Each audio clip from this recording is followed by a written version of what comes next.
The rain had already soaked the stone steps of Harrington Court by the time Superintendent Alan Merrow arrived, the sky a brooding slate that pressed low over the estate.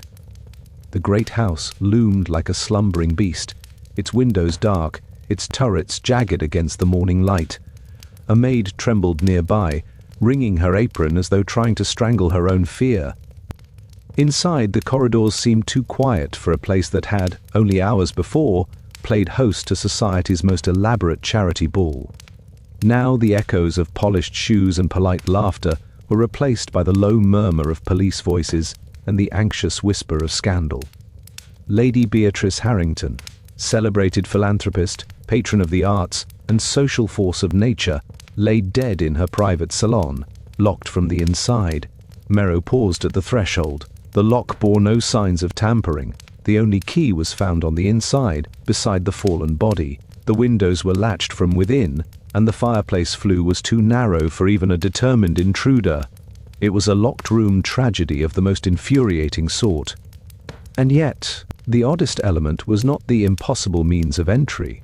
It was the single item placed deliberately beside Lady Beatrice's outstretched hand. A lavender glove, a man's glove, too large for her, too fine to belong to any of the servants. "It weren't there earlier, sir," whispered the maid, who had discovered the body. "At the ball last night, I mean. I'd know. Her ladyship was very particular about tidiness." Merrow crouched beside the glove, careful not to disturb it. "Has anyone touched this?" "No, sir, not a soul." The glove was smooth, unblemished, and oddly out of place, a deliberate marker or a cruel joke. It offered no obvious connection to anyone at the event. Men at society balls rarely wore gloves of this particular shade, and certainly not one embroidered with a single initial inside the wrist. Lady Beatrice herself bore no wound except the small, neat bruise at her temple.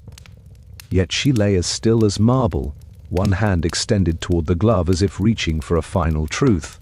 A glass of cordial sat untouched on the nearby table. No chaotic signs of a struggle. No overturned furniture. Merrow had seen staged scenes before, but this one bordered on theatrical perfection. The salon itself was richly appointed, yet the crime felt too stark, the stillness unnatural. A single candle had burned itself out on the mantel, leaving trails of wax like frozen tears. The windows bore faint traces of condensation, as though someone had breathed upon the glass only moments before sealing the room. The doctor confirmed no heart condition, no poison, no trace of anything that explained why a healthy woman would drop dead behind a locked door. Just the bruise, precise, nearly delicate. A tap rather than a strike, not enough to kill. "Bring in Detective Lydia Ashcombe," Merrow said finally, rising from his crouch. "If this is a performance, we'll need someone who can see past the curtain." Detective Lydia Ashcombe arrived just after noon, stepping out of her motorcar with the calm assurance of someone accustomed to walking into impossible puzzles. Her coat flapped in the wind as she surveyed Harrington Court, its cold grandeur offering no more welcome than the grim expressions of the constables standing guard. She entered the salon without hesitation. Her eyes, sharp and quietly assessing, moved across the room with the precision of a surgeon. She knelt beside Lady Beatrice, her fingertips hovering inches above the lavender glove. "Curious," she murmured. "You've noticed something?" Merrow asked. "Several things, but let's begin with the most obvious. Lavender gloves are rarely worn by English gentlemen, too French for their taste, too bold for their pride.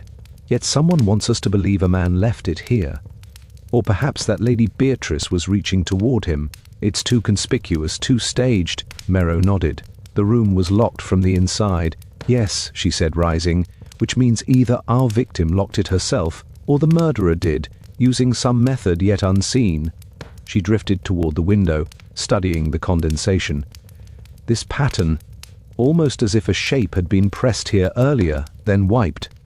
She examined the latch, cleaned recently, too recently, and yet, Merrow added, the window still shows no signs of having been opened, which suggests either a very careful hand, she replied, or a deception we haven't yet recognized.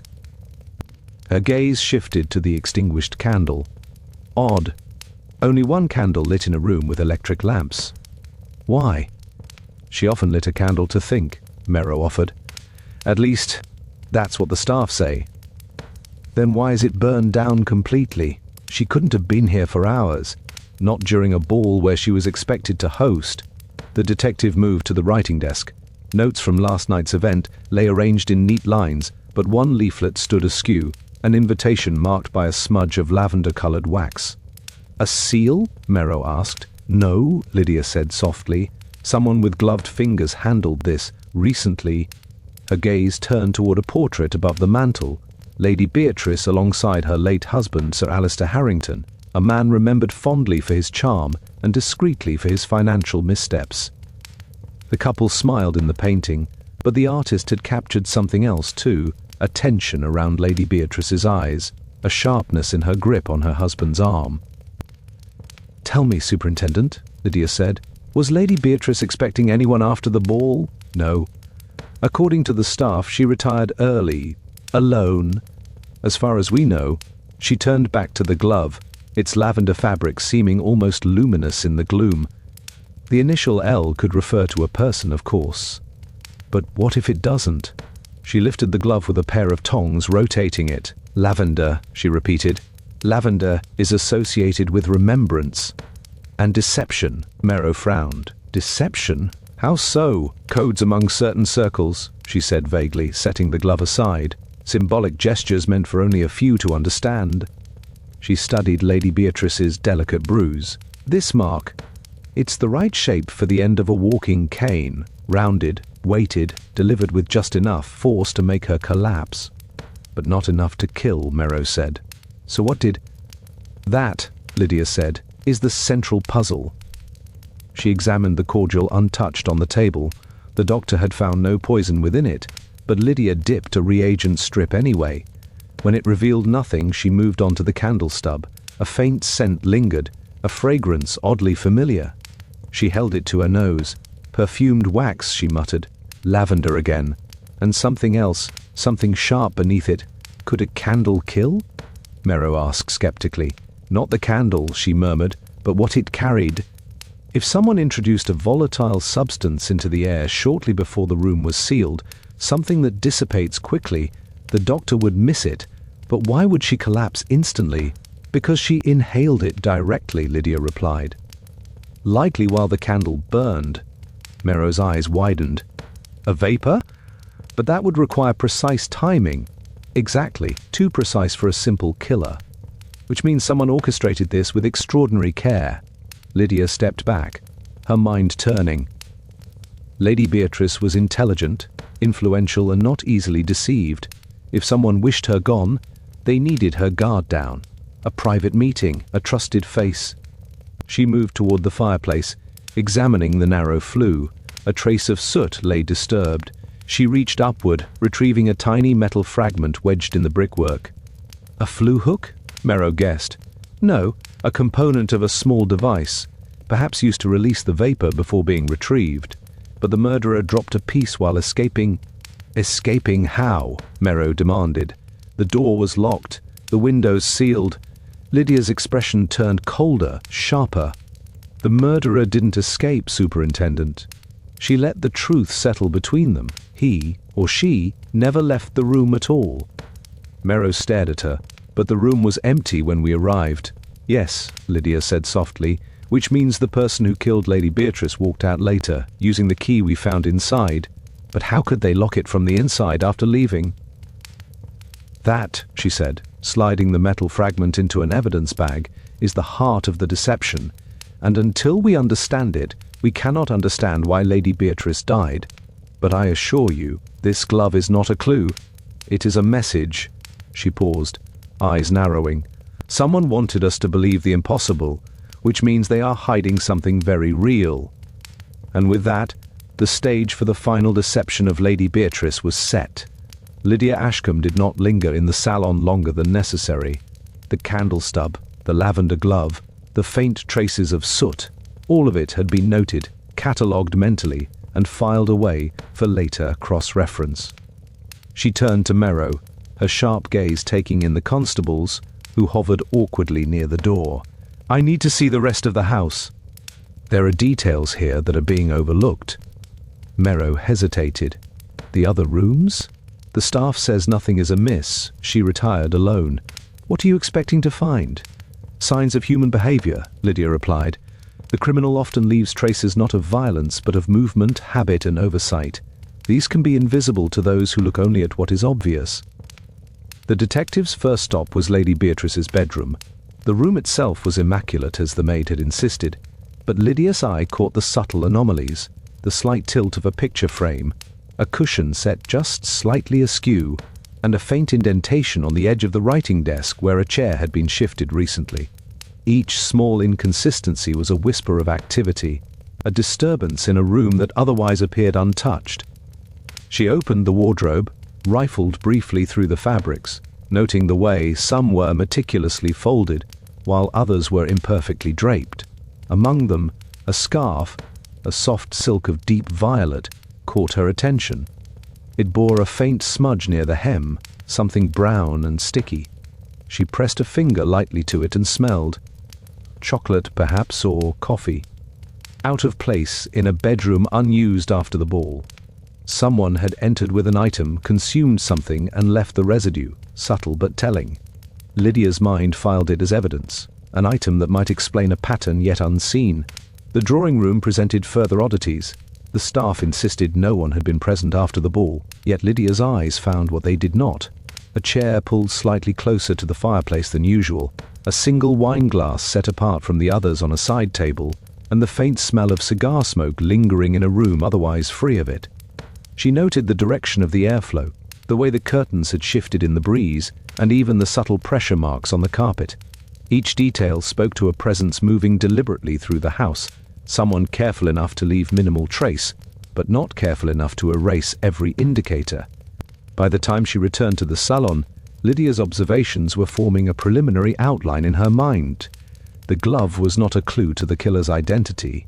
It was a distraction. The candle had delivered a substance, but the exact mechanism of administration remained obscure. And yet, she could sense a rhythm behind the chaos. Someone had orchestrated the evening with precision, controlling movement, timing, and perception with meticulous care. Merrow, waiting with growing impatience, asked, "Detective, what does it tell you? Do you have a suspect yet?"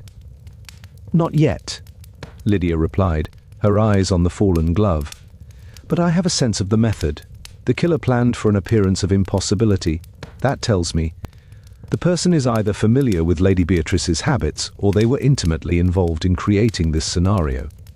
She bent to examine the glass on the table, noticing a faint ring of condensation on its base, perfectly circular, as though placed with care and left to cool. The detective's eyes narrowed. And the ball guests? They were all manipulated, knowingly or unknowingly, to leave gaps in the timeline. That is how the murderer managed their escape. Merrow frowned, but no one saw anyone leave the house.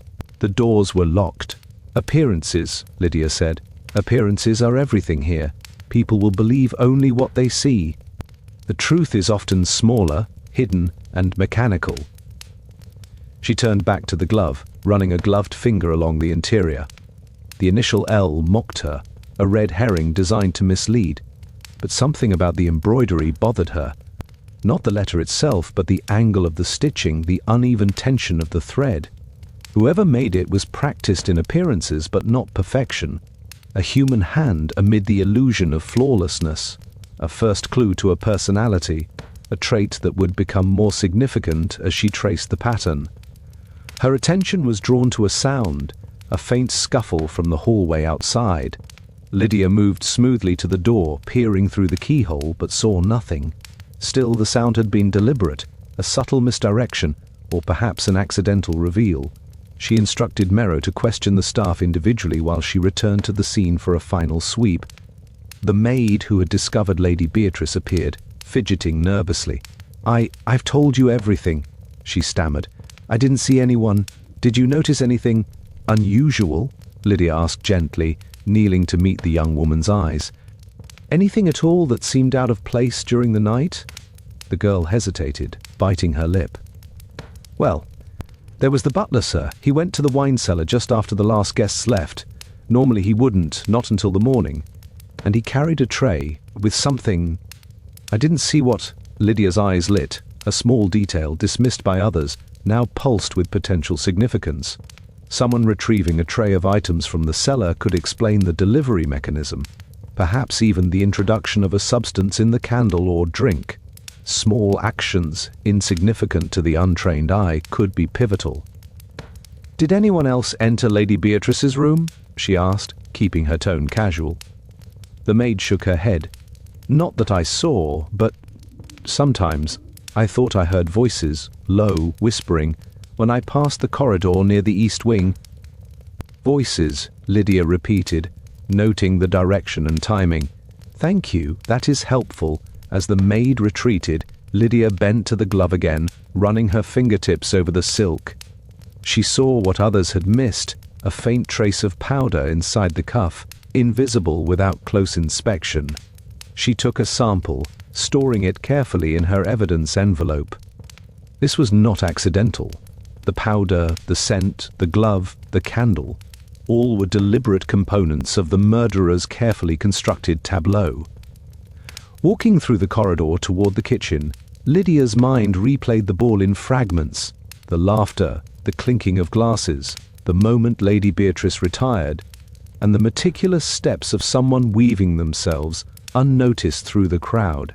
A single misstep, a slightly off-key action, a subtle trace could unravel everything, and Lydia was intent on finding that misstep. In the kitchen, the cook was nervous but cooperative. Lydia observed his movements closely. Flour smudges on his apron, a knife rack slightly shifted, the faint scent of herbs in the air.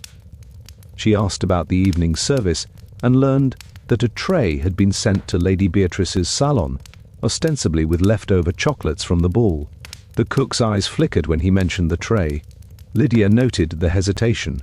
She returned to the salon, her steps measured, and examined the layout once more. The chair positions, the distance between table and fireplace, the slight indentation in the carpet, all aligned now in her mind as the path of the intruder, or the path of deception itself. Every misplaced object, every trace ignored by the authorities, formed a sequence. The first signs of deceit were emerging, though the full picture remained just out of reach. Merrow asked again, "Detective, do you see a pattern?" "I see a rhythm," she said. "A choreography designed to make an impossible act seem natural. The glove, the candle, the powder, all minor players in a scene that misleads the eye. We have witnesses who think they saw nothing, objects that say everything, and a killer who understands the art of illusion." Her eyes fell on the fallen lavender glove once more, and she murmured, almost to herself, "The first deception is always the simplest. Watch the small things, they tell the truth no one expects." The detective paused, surveying the room as if Lady Beatrice herself might speak through the objects around her. Each detail, each anomaly, each odd reaction from witnesses was a thread. Lydia knew that by following them with precision, she could begin to unravel the complex and deliberate deception behind the tragedy of Harrington Court. The final truth, she sensed, would emerge from these smallest observations, the overlooked whispers of an evening designed to deceive. And with that, she felt the first tangible pulse of the case in her hands, a faint, intricate heartbeat beneath layers of lies and careful appearances. Lydia Ashcombe had barely finished her survey of the salon when the first of the staff were brought forward for questioning. The servants lined up in the hallway, a mixture of nervous anticipation and wary compliance etched on their faces. Lydia's eyes swept over them with calm precision, noting the small details, a tremor in a maid's hand, the tight-set jaw of the butler, the way one foot tapped almost imperceptibly against the floor. These were not mere habits, they were clues, footprints of the mind under stress. She began with the butler, Mr. Fenwick, a man whose loyalty to Lady Beatrice was well known, yet whose demeanor seemed strained under her scrutiny. "Mr. Fenwick, walk me through last evening," she said quietly. From the moment the guests left to the time the body was discovered, Fenwick shifted uncomfortably, hands clasped in front of him. "Very well, detective. After the last guests departed, I tidied the main hall and then I delivered the leftover tray of chocolates to Lady Beatrice in her salon. That is, I believe, everything." "Was anyone with you?" Lydia asked. "No, I was alone." She watched him carefully, noting the way his eyes flicked to the floor before returning to hers. "Alone? Not a soul else entered the East Wing?" He hesitated. "No, I mean, I do not recall anyone." "Do not recall? Mr. Fenwick, recall is essential here. Think carefully. The room was locked when the body was discovered. Someone had to have been present." Fenwick swallowed hard. I didn't see anyone. Truly, detective." Lydia noted the subtle quiver in his voice. He might be truthful, but she filed the hesitation away as a small contradiction. Someone who is hiding the truth rarely does so flawlessly. Next was the maid who had found the body, Miss Clark. Her fingers trembled as she wrung her apron. "I went to check on her ladyship," she began, voice quavering. "I knocked, sir." There was no answer. "Then the door was locked from inside," Lydia interrupted gently. "Yes." "Did you notice anyone near the door beforehand?" Miss Clark shook her head vehemently. "No one. I swear. But I thought I heard something. Voices, low, in the east corridor. I thought it was one of the guests still lingering, though that makes no sense." Lydia arched a brow. "Voices. Can you recall the words?" The girl hesitated, then whispered, "No, just murmuring, like a conversation meant to be private." Lydia leaned forward slightly. "Thank you, that is very helpful. Please remember every detail you can. Even small things may prove critical." Merrow, standing by, looked puzzled. "Detective, surely these whispers are nothing more than the girl's imagination?" "Perhaps," Lydia replied. "But in cases of careful deception, imagination often disguises truth. People hear only what the murderer allows them to hear." Next, she questioned Lady Beatrice's niece, Miss Evelyn Harrington, a young woman who had been present at the ball but had left early with a headache. Evelyn seemed almost eager to cooperate, her voice bright and quick. "I went to my room after supper," she said. "I didn't see anything unusual." Says she saw the butler going about. But that's nothing. It was after the last guest departed. "Were you aware Lady Beatrice was entertaining privately afterward?" Lydia asked. "No! I was upstairs most of the evening," Evelyn insisted. "I didn't know she had any guests at all. She is private sometimes. Very private." "Did you notice anyone in the corridors? Any movement?" Evelyn shook her head, then hesitated. "Well, there was someone in a cloak. At least I think it was a cloak, but I can't be certain. It was brief, in the East Wing." Lydia's eyes narrowed. Another thread of movement in the East Wing, like a pale brushstroke against a dark canvas. She filed it away. Cloak, footsteps, murmuring, an invisible pattern emerging. The final witness she called was the family physician, Dr. Halcroft. His hands were nervously folded, spectacles perched too far down his nose. "I examined Lady Beatrice," he said, "but as I mentioned, there was no trauma sufficient to account for death. No poison was found in her system. Yet, Lydia prompted. He adjusted his glasses. Yet the position of the body, the outstretched hand, the glove, it seems staged. I cannot explain the collapse, and I find it troubling that the room was locked from the inside." "Did you notice anything unusual about the room itself?" she asked. He frowned. "The candle, perhaps. I did not examine it in detail, but I noted a faint odor, unfamiliar. Lavender, yes, but also something metallic, almost acrid. I dismissed it at the time, thinking the maid had been cleaning." "Interesting," Lydia said softly, making another mental note. Every witness mentioned details that overlapped in strange ways. Voices in the East Wing, movement after the ball, the unusual candle, the minor inconsistencies. The contradictions were not yet sufficient to reveal the killer, but they hinted at a careful choreography of lies and half-truths. As the questioning progressed, Lydia began to piece together subtle contradictions. The maid swore she had heard murmuring. Evelyn almost confirmed a figure in the cloak. The butler's account wavered under pressure, and the doctor hinted at an unnatural quality in the collapse. Each narrative diverged, and yet all converged around the East Wing and the hours after the ball. She excused the witnesses one by one, leaving Merrow and herself alone in the salon. "The first thing to understand," Lydia said, pacing slowly, is that everyone is presenting a version of events that serves their own purpose, either to hide something, protect someone, or perhaps even mislead us deliberately. But their stories, when compared, reveal friction points: the East Wing, the tray from the cellar, the mysterious voices, and the subtle traces of candle smoke. Someone engineered all of this with precision. Marrow leaned back, frustration evident. And yet, Detective, no one admits to being near the room. Everyone says they saw nothing, heard nothing, did nothing unusual. Exactly, Lydia said. The skill of a true deceiver is making the ordinary seem ordinary. The extraordinary is hidden in the mundane. The footprints are all here. They just require careful observation. She moved toward the window and looked out at the rain-soaked grounds. This is a web, Superintendent. Each witness is a strand. Some are taut, some slack, but together they form a trap. If we pull in the right direction, we can isolate the thread that matters. She returned to the glove and picked it up delicately with her tweezers. The initial L seemed less like a letter now and more like a signature, an insistence that the observer look in the wrong place. She laid it aside and considered the East Wing. Our killer moved through these rooms unnoticed, carefully crafting perception. They used voices, subtle gestures, and timing to manipulate witnesses into believing the impossible. And we've already identified some signs of that orchestration: the tray from the cellar, the whispering corridors, the inconsistencies in Mr. Fenwick's account. Merrow's voice was quieter now. Do you think we can trace the movements? We can, Lydia said, but we must follow the small things the echoes left behind. People lie, but objects do not. Candles, trays, gloves, chairs. They speak in ways witnesses cannot. And sometimes the truth lies not in what is seen, but in what is deliberately made to be unseen.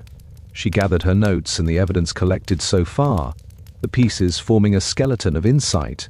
The voices of deception had spoken, and now it was her turn to listen. From murmurs to inconsistencies, the first real outlines of the murderer's strategy were emerging. Each statement, each hesitant gesture, each contradictory account was a brushstroke on the canvas of a meticulous plan. And Lydia knew that if she traced them with patience and precision, the true picture would reveal itself. As night settled over Harrington Court, the house seemed quieter still, but Lydia felt the pulse of hidden movements beneath its walls. She could sense the presence of the unseen orchestrator, the careful hand that had engineered every misdirection. Somewhere in the shadows the killer waited, confident in their deception, but Lydia Ashcombe had heard the whispers of the East Wing, and now she was ready to follow them.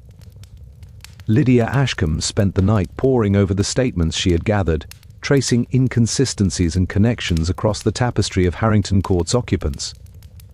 Each witness provided a thread, yet none revealed the full pattern. She began by mapping out relationships, a web of obligations, grudges, and secrets. Lady Beatrice had been a powerful figure in her social circle, respected, feared, and envied in equal measure. The deeper Lydia delved, the more tangled the motives became. First, the family itself. Evelyn Harrington, the niece, was young, ambitious, and impatient to step into her aunt's influential social role. Her sudden eagerness to cooperate struck Lydia as performative. She seemed almost desperate to frame herself as trustworthy while hiding uncertainty. Evelyn had always been close to the household finances through casual oversight of her aunt's charity accounts. Lydia noted the possibility, a motive born of impatience, perhaps ambition, or the fear of being excluded from inheritance and influence. Yet Evelyn's presence at her room during the critical hours created an apparent alibi, though that alibi relied entirely on her own word and the absence of corroborating witnesses. Then there was the butler, Mr. Fenwick. His devotion to Lady Beatrice was widely acknowledged, yet loyalty can hide resentment. Rumors circulated that he had once been overlooked for a promotion, passed over in favor of a younger, less experienced man. Had he harbored bitterness that festered under years of subservience? Perhaps he saw a moment in which Lady Beatrice's distraction or vulnerability could be exploited. His wavered testimony hinted at an internal struggle between truth and concealment, a psychological tension that suggested more than mere forgetfulness. The household staff, while ostensibly loyal, were not immune to petty grievances. The cook, normally precise and orderly, had admitted to moving the tray to the salon. Was it simple duty, or was there an opportunity for manipulation, an unguarded introduction of some substance, an accidental misstep, or a calculated choice? Lydia noted the subtle reluctance in his words, the evasive glances, and the faint scent on his apron that did not belong to the evening's dessert. Every servant, from maid to valet, had access and opportunity, and even small grievances could catalyze dark decisions. Beyond the household, social rivalries loomed. Lady Beatrice had recently intervened in the charity foundation, redirecting a major donation from one committee to another. The committee losing the funds, composed of influential men and women of London society, had reason to feel insulted, even betrayed. Jealousy, resentment, and ambition could provide a motive powerful enough to plan a meticulous scheme. The lavender glove, Lydia noted, could serve as a subtle signature aimed at misleading investigators or sending a personal message to a specific individual. Someone wanted to speak through the scene, even as they remained hidden. Lydia turned her attention to past grudges. Lady Beatrice had never been openly cruel, but she was known for a sharp tongue and a mind that retained slights. Had she crossed someone who nursed resentment in silence? Perhaps the butler, the maid, a distant cousin, or a social rival? The detective's mind catalogued whispers from her earlier interviews, voices heard in corridors, a figure glimpsed in a cloak, movement in the East Wing, all hints that someone had been careful to maintain appearances while orchestrating events. A motive must align with opportunity, yet opportunity alone did not account for the careful deception. Inheritance, influence, and control of wealth threaded through the family like invisible veins. Evelyn stood to gain social authority, perhaps a seat on boards and charitable committees if Lady Beatrice were removed from the picture. Mr. Fenwick had long served the Harrington family, yet what if resentment mingled with financial pressure? The cook, the maid, even the physician, anyone who had access could also harbor subtle incentives, personal gains, or secrets they wished to protect. Each potential suspect had a reason, yet no single motive could explain the extraordinary precision of the act, the seemingly impossible collapse, and the staged elements that suggested theatrical planning. Lydia also considered fear. Fear of exposure, of disgrace, or of losing influence could motivate subtle acts of cunning, carefully hidden in plain sight. Lady Beatrice had managed her household with strict discipline, yet even the most orderly of households harbors hidden anxieties. Any member of the staff might have feared scrutiny or reprisal, using timing, misdirection, and subterfuge to protect themselves while inadvertently or deliberately contributing to a crime that no ordinary observer could reconstruct. Fear could be as powerful a driver as ambition, greed, or revenge, and it often left traces in hesitation, in slips of the tongue, or in minor inconsistencies. She revisited the observations of the East Wing corridor, the whispered voices, the fleeting figure in the cloak, and the tray from the cellar. Each fragment suggested the presence of someone who had calculated precisely how far witnesses could be trusted, how much they could see, and how the illusion could be sustained.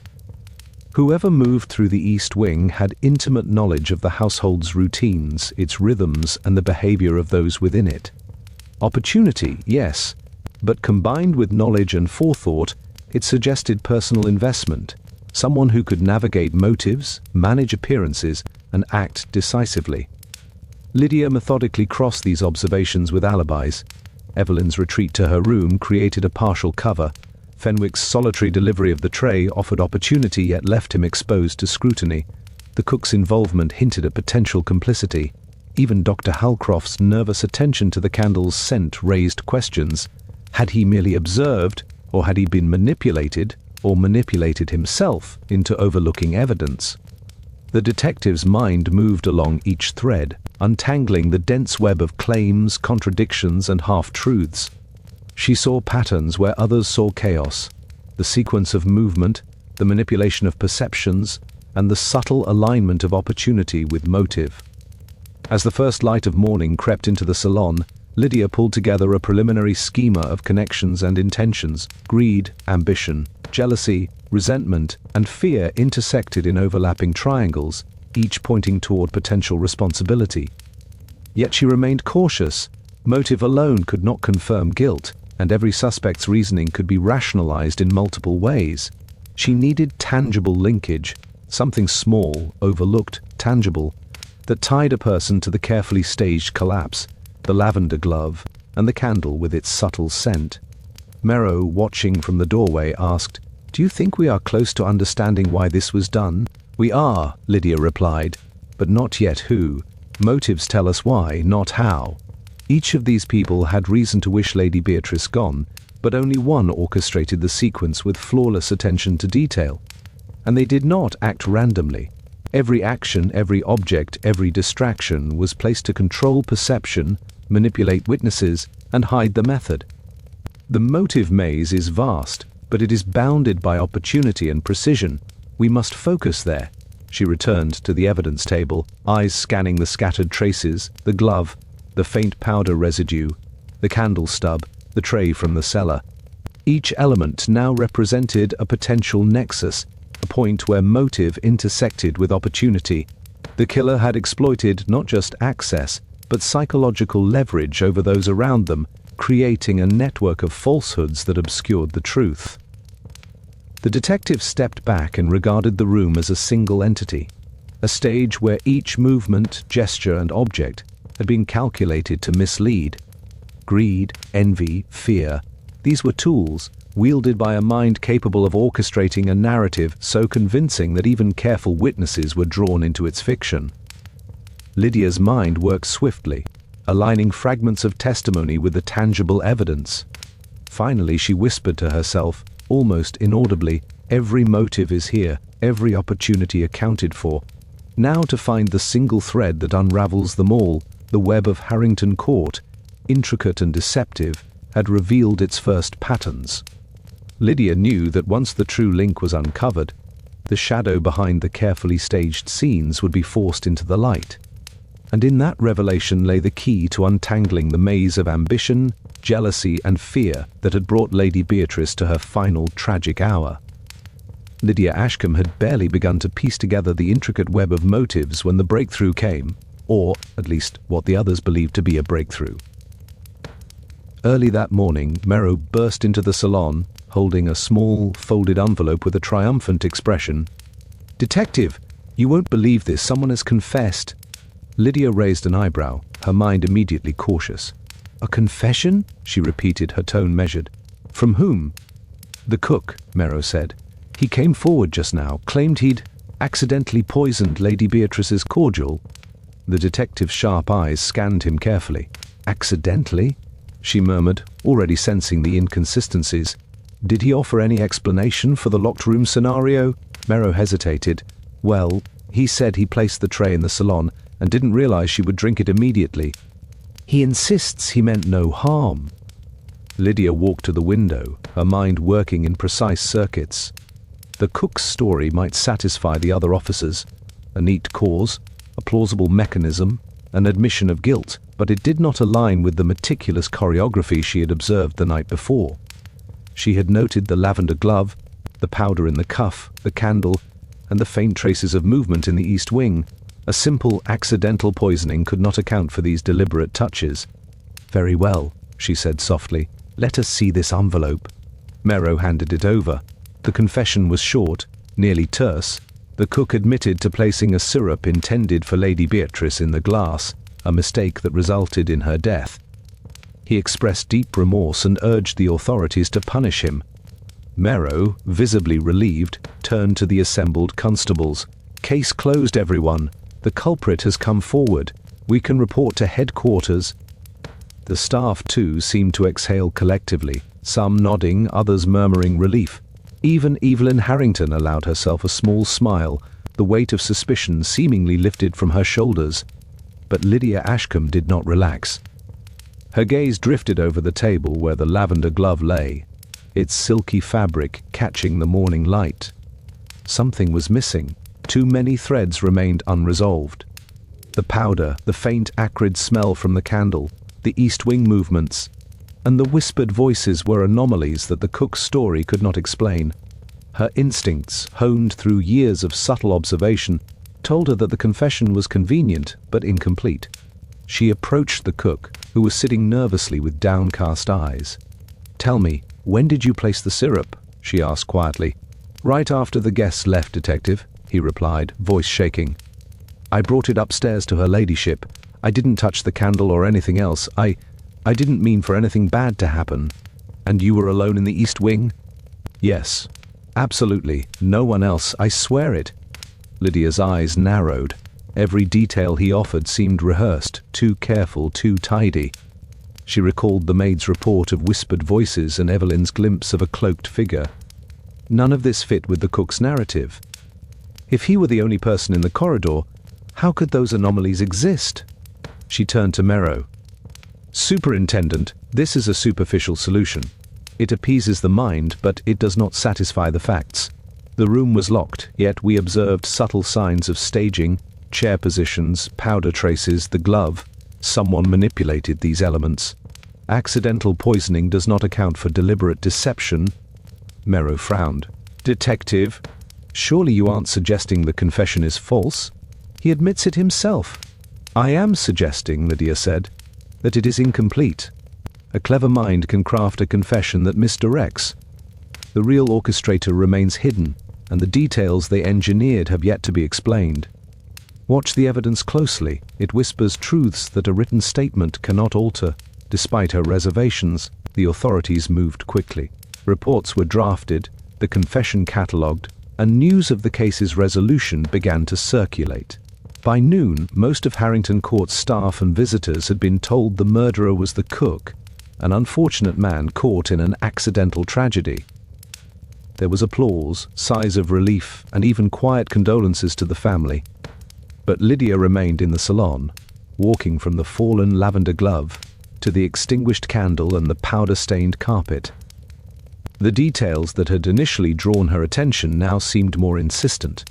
Someone had arranged the scene with deliberate care, leaving subtle signals, a glove, a hint of scent, a whisper of movement, that the authorities were overlooking in their rush to close the case.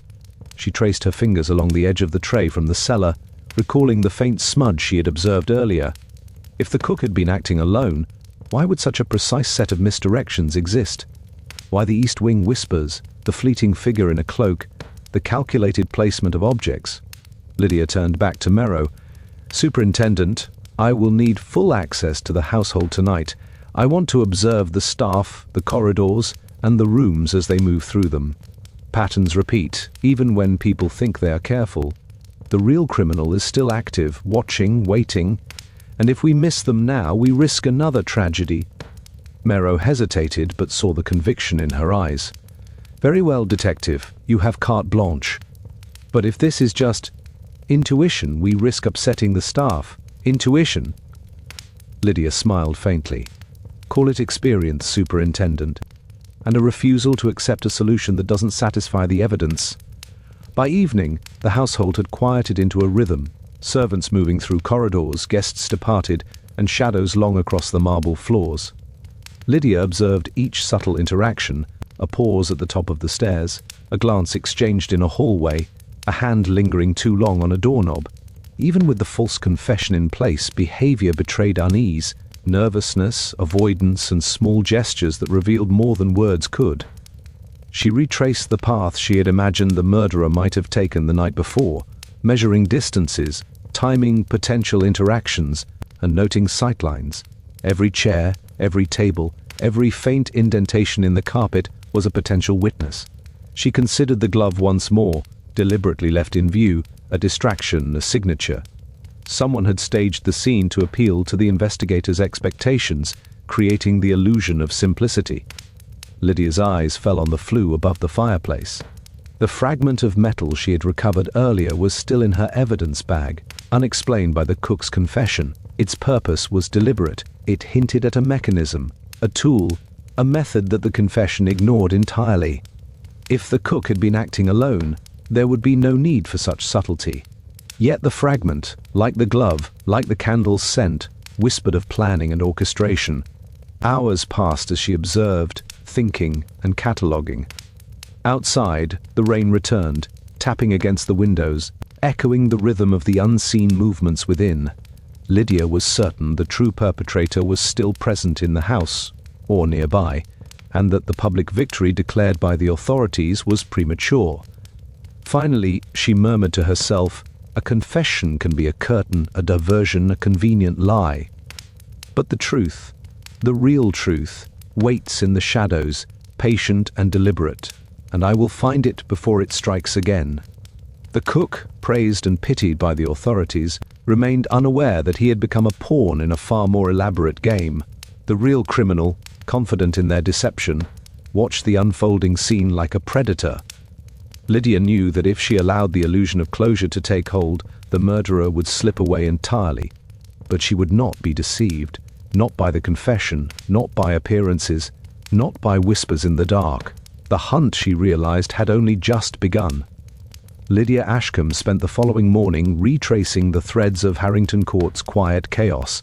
With the cook's confession filed and celebrated by the authorities, she moved through the house like a shadow, noting behaviors, patterns, and inconsistencies the others would dismiss as trivial. It was in the west wing, near the study, that she stumbled across something that had been overlooked, a small dust-streaked ledger tucked behind a stack of old account books. Its presence alone might have seemed innocuous, forgotten during years of meticulous bookkeeping, yet the handwriting and dates struck Lydia immediately. The entries were sparse, written in a careful, deliberate hand, but the substance was clear: payments, discreet transfers, and mentions of favors rendered. Lydia's eyes narrowed as she read the familiar names: Fenwick, the butler, Dr. Halcroft, even Evelyn Harrington. The ledger did not indicate malfeasance so much as concealed obligations, debts and favors owed across decades. And at the center, nearly hidden among the mundane entries, was a reference to Lady Beatrice herself, an unusually large sum noted as settlement 1927. A year before, Lady Beatrice's late husband, Sir Alistair Harrington, had passed away. Lydia felt the air shift as the relevance crystallized. This was not a random ledger. It was a record of old entanglements, obligations that had persisted silently through the decades, shaping relationships and perhaps resentments in ways no one had considered. She traced the names. Fenwick, the ever-loyal butler, had been managing some of these financial matters for years. Dr. Halcroft, his calm demeanor and precise timing, now hinted at knowledge that went beyond medical expertise. Even Evelyn's presence in these records suggested influence or access that might explain her confident assertions, the subtle glances, the insistence on appearing transparent. And yet, the ledger revealed another name, scarcely legible but crucial: Latham, a lawyer long presumed retired, tied to old disputes in the family and the settlement of estates after Sir Alistair's death. Lydia's mind raced. Here, in the quiet corners of the past, lay a connection the surface investigation had missed. The crime was not merely about the present moment, the ball, or the immediate motives of greed and ambition. It was rooted in decades of intertwined debts, obligations, and resentments. Someone had waited, biding their time, for a convergence of opportunity. She recalled subtle hints from the previous night: the whispered voices in the east wing, the fleeting figure in the cloak, the tray from the cellar, the powder in the cuff. All of it suggested planning informed by history, knowledge of the household, and understanding of its habits. Lydia had overlooked the past because it seemed distant, irrelevant. Now it was the keystone. Merrow entered the study quietly, his expression still colored by the apparent resolution. "Detective, are you making progress? The case seems complete only in appearance," Lydia interrupted. She held the ledger before him. "These entries change everything. They reveal connections among the staff, the physician, even Evelyn, that we hadn't considered. Lady Beatrice's death is not just an isolated incident. It is the culmination of years of interlinked obligations, secrets, and grudges. Someone understood all of this and exploited it." Merrow frowned. "So you're saying the cook isn't the killer?" "Not in the sense the authorities believe," Lydia replied. "He may have been complicit, even unwittingly, but the orchestration, The false appearances, the staged scene, the careful choreography, points to someone who understood both the present and the past. She tapped the ledger. This is their blueprint. They knew who owed what, who had power, who had fear, and who could be manipulated. The crime was engineered with that knowledge. Her eyes returned to the entries, lingering on the obscure notation beside Latham's name. Lydia's mind connected dots that had seemed irrelevant hours before. Latham had managed the estate settlements, known the household's financial vulnerabilities, and had the authority to move unseen through the corridors under the guise of official business.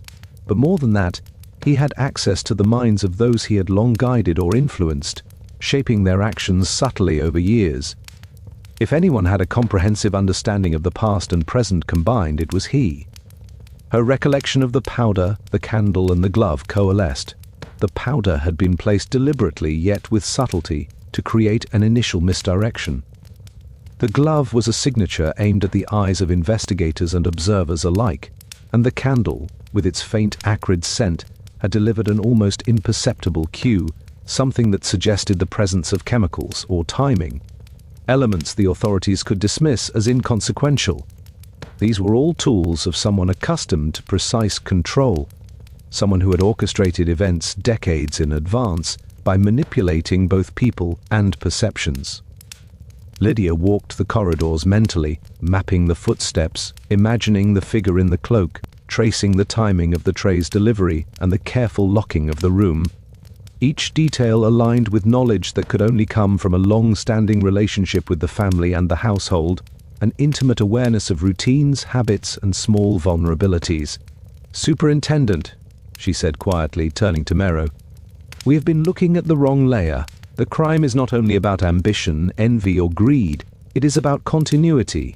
History, obligations, and secrets spanning decades have converged to create the perfect scenario. Whoever planned this had foresight, patience, and a deep understanding of human behavior under duress." Merrow glanced at her uncertainly. "You mean someone's been planning this for years?" "Yes," she said, "and they used the others, Fenwick, the cook, Evelyn, to execute parts of their plan, either knowingly or unwittingly. That is why the cook's confession is so convenient.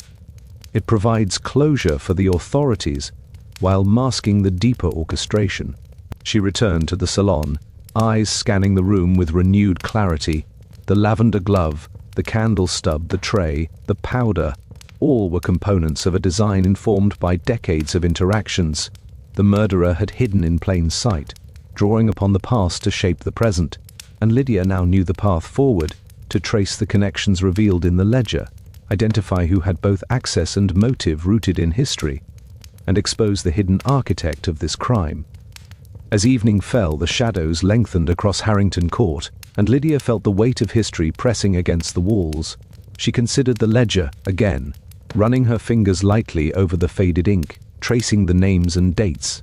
The past had been overlooked, but it was now the key. The criminal had relied on the assumption that no one would dig this deep, that no one would see the threads connecting decades of influence, obligation, and secret resentment.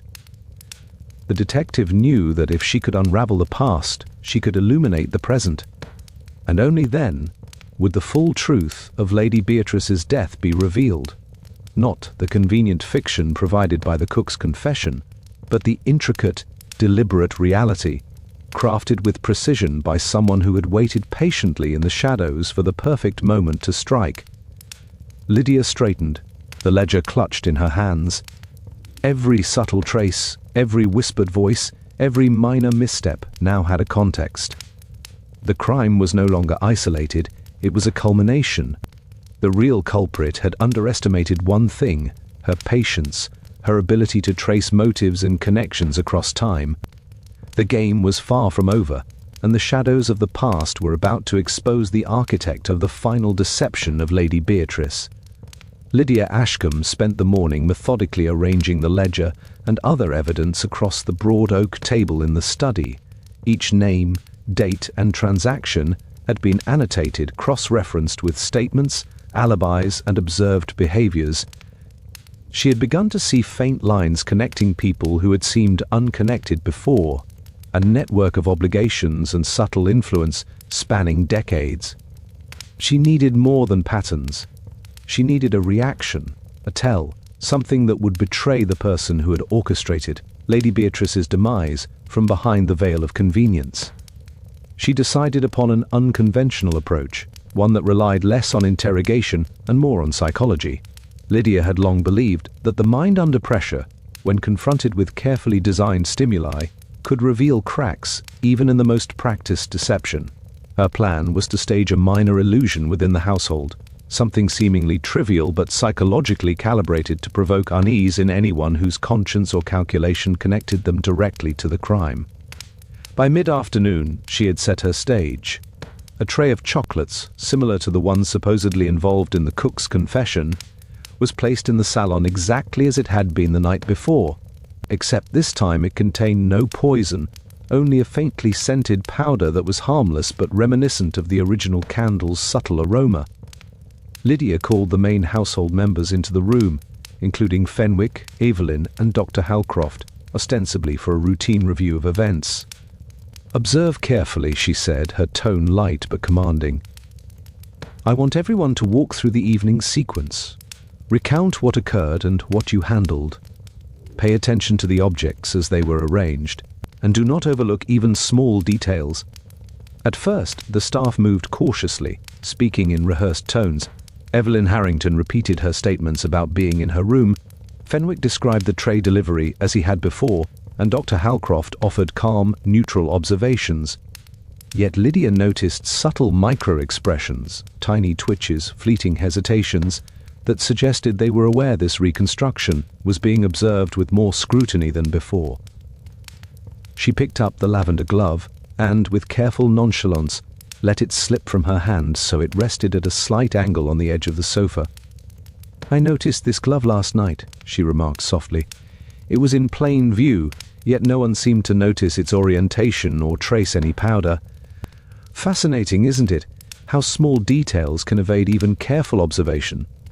Evelyn's eyes flickered toward the glove for an instant longer than necessary, a subtle rise of the eyebrows that Lydia recorded silently. Fenwick's hands clenched slightly at his sides, but he maintained composure. The cook, who was present only as an observer, appeared uneasy but not culpable. Dr. Halcroft adjusted his spectacles repeatedly, an unconscious attempt to regain composure. Lydia decided to escalate the psychological test. She produced a second, almost identical glove, one she had brought as a controlled item. Its silk was untouched, and it bore no powder or stain, but she placed it on the other side of the table. "Now," she said, "imagine you were responsible for a subtle misdirection, something designed to manipulate observers to make them believe one story while concealing another. Which glove would you instinctively reach for?" There was a pause. Then, just barely perceptible, Fenwick's gaze lingered on the original glove, as if instinctively seeking reassurance. Evelyn's lips tightened, and her eyes darted between the two gloves, a small frown forming, the first outward sign of internal conflict she had displayed. Dr. Halcroft's hand twitched toward his pocket, as though restraining himself from touching either object. Lydia's gaze remained calm, analytical, almost detached, yet every observation was stored in her mind. "It's fascinating," she murmured, "how our instincts betray us, even when our words do not." She let the moment hang in the air, allowing tension to settle subtly over the room. Then she subtly shifted the scenario. She suggested that someone might have deliberately altered the room after the cook placed the tray, leaving signs intended to mislead any investigators. A misplaced chair, a trace of powder, even the faint acrid scent on the candle. "If one of you had knowledge of these movements, would it be possible to recreate the sequence without being observed?" Fenwick's posture stiffened imperceptibly, but it was Evelyn who reacted most visibly.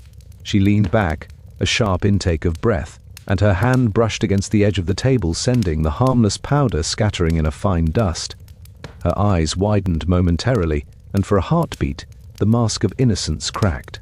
Lydia's gaze sharpened, noting the sudden flush to Evelyn's cheeks, the way she blinked rapidly to regain composure. "Miss Harrington," Lydia said quietly, "tell me exactly what went through your mind just now." Evelyn hesitated, the frown deepening. I was thinking that the glove placement might be deliberate, she stammered.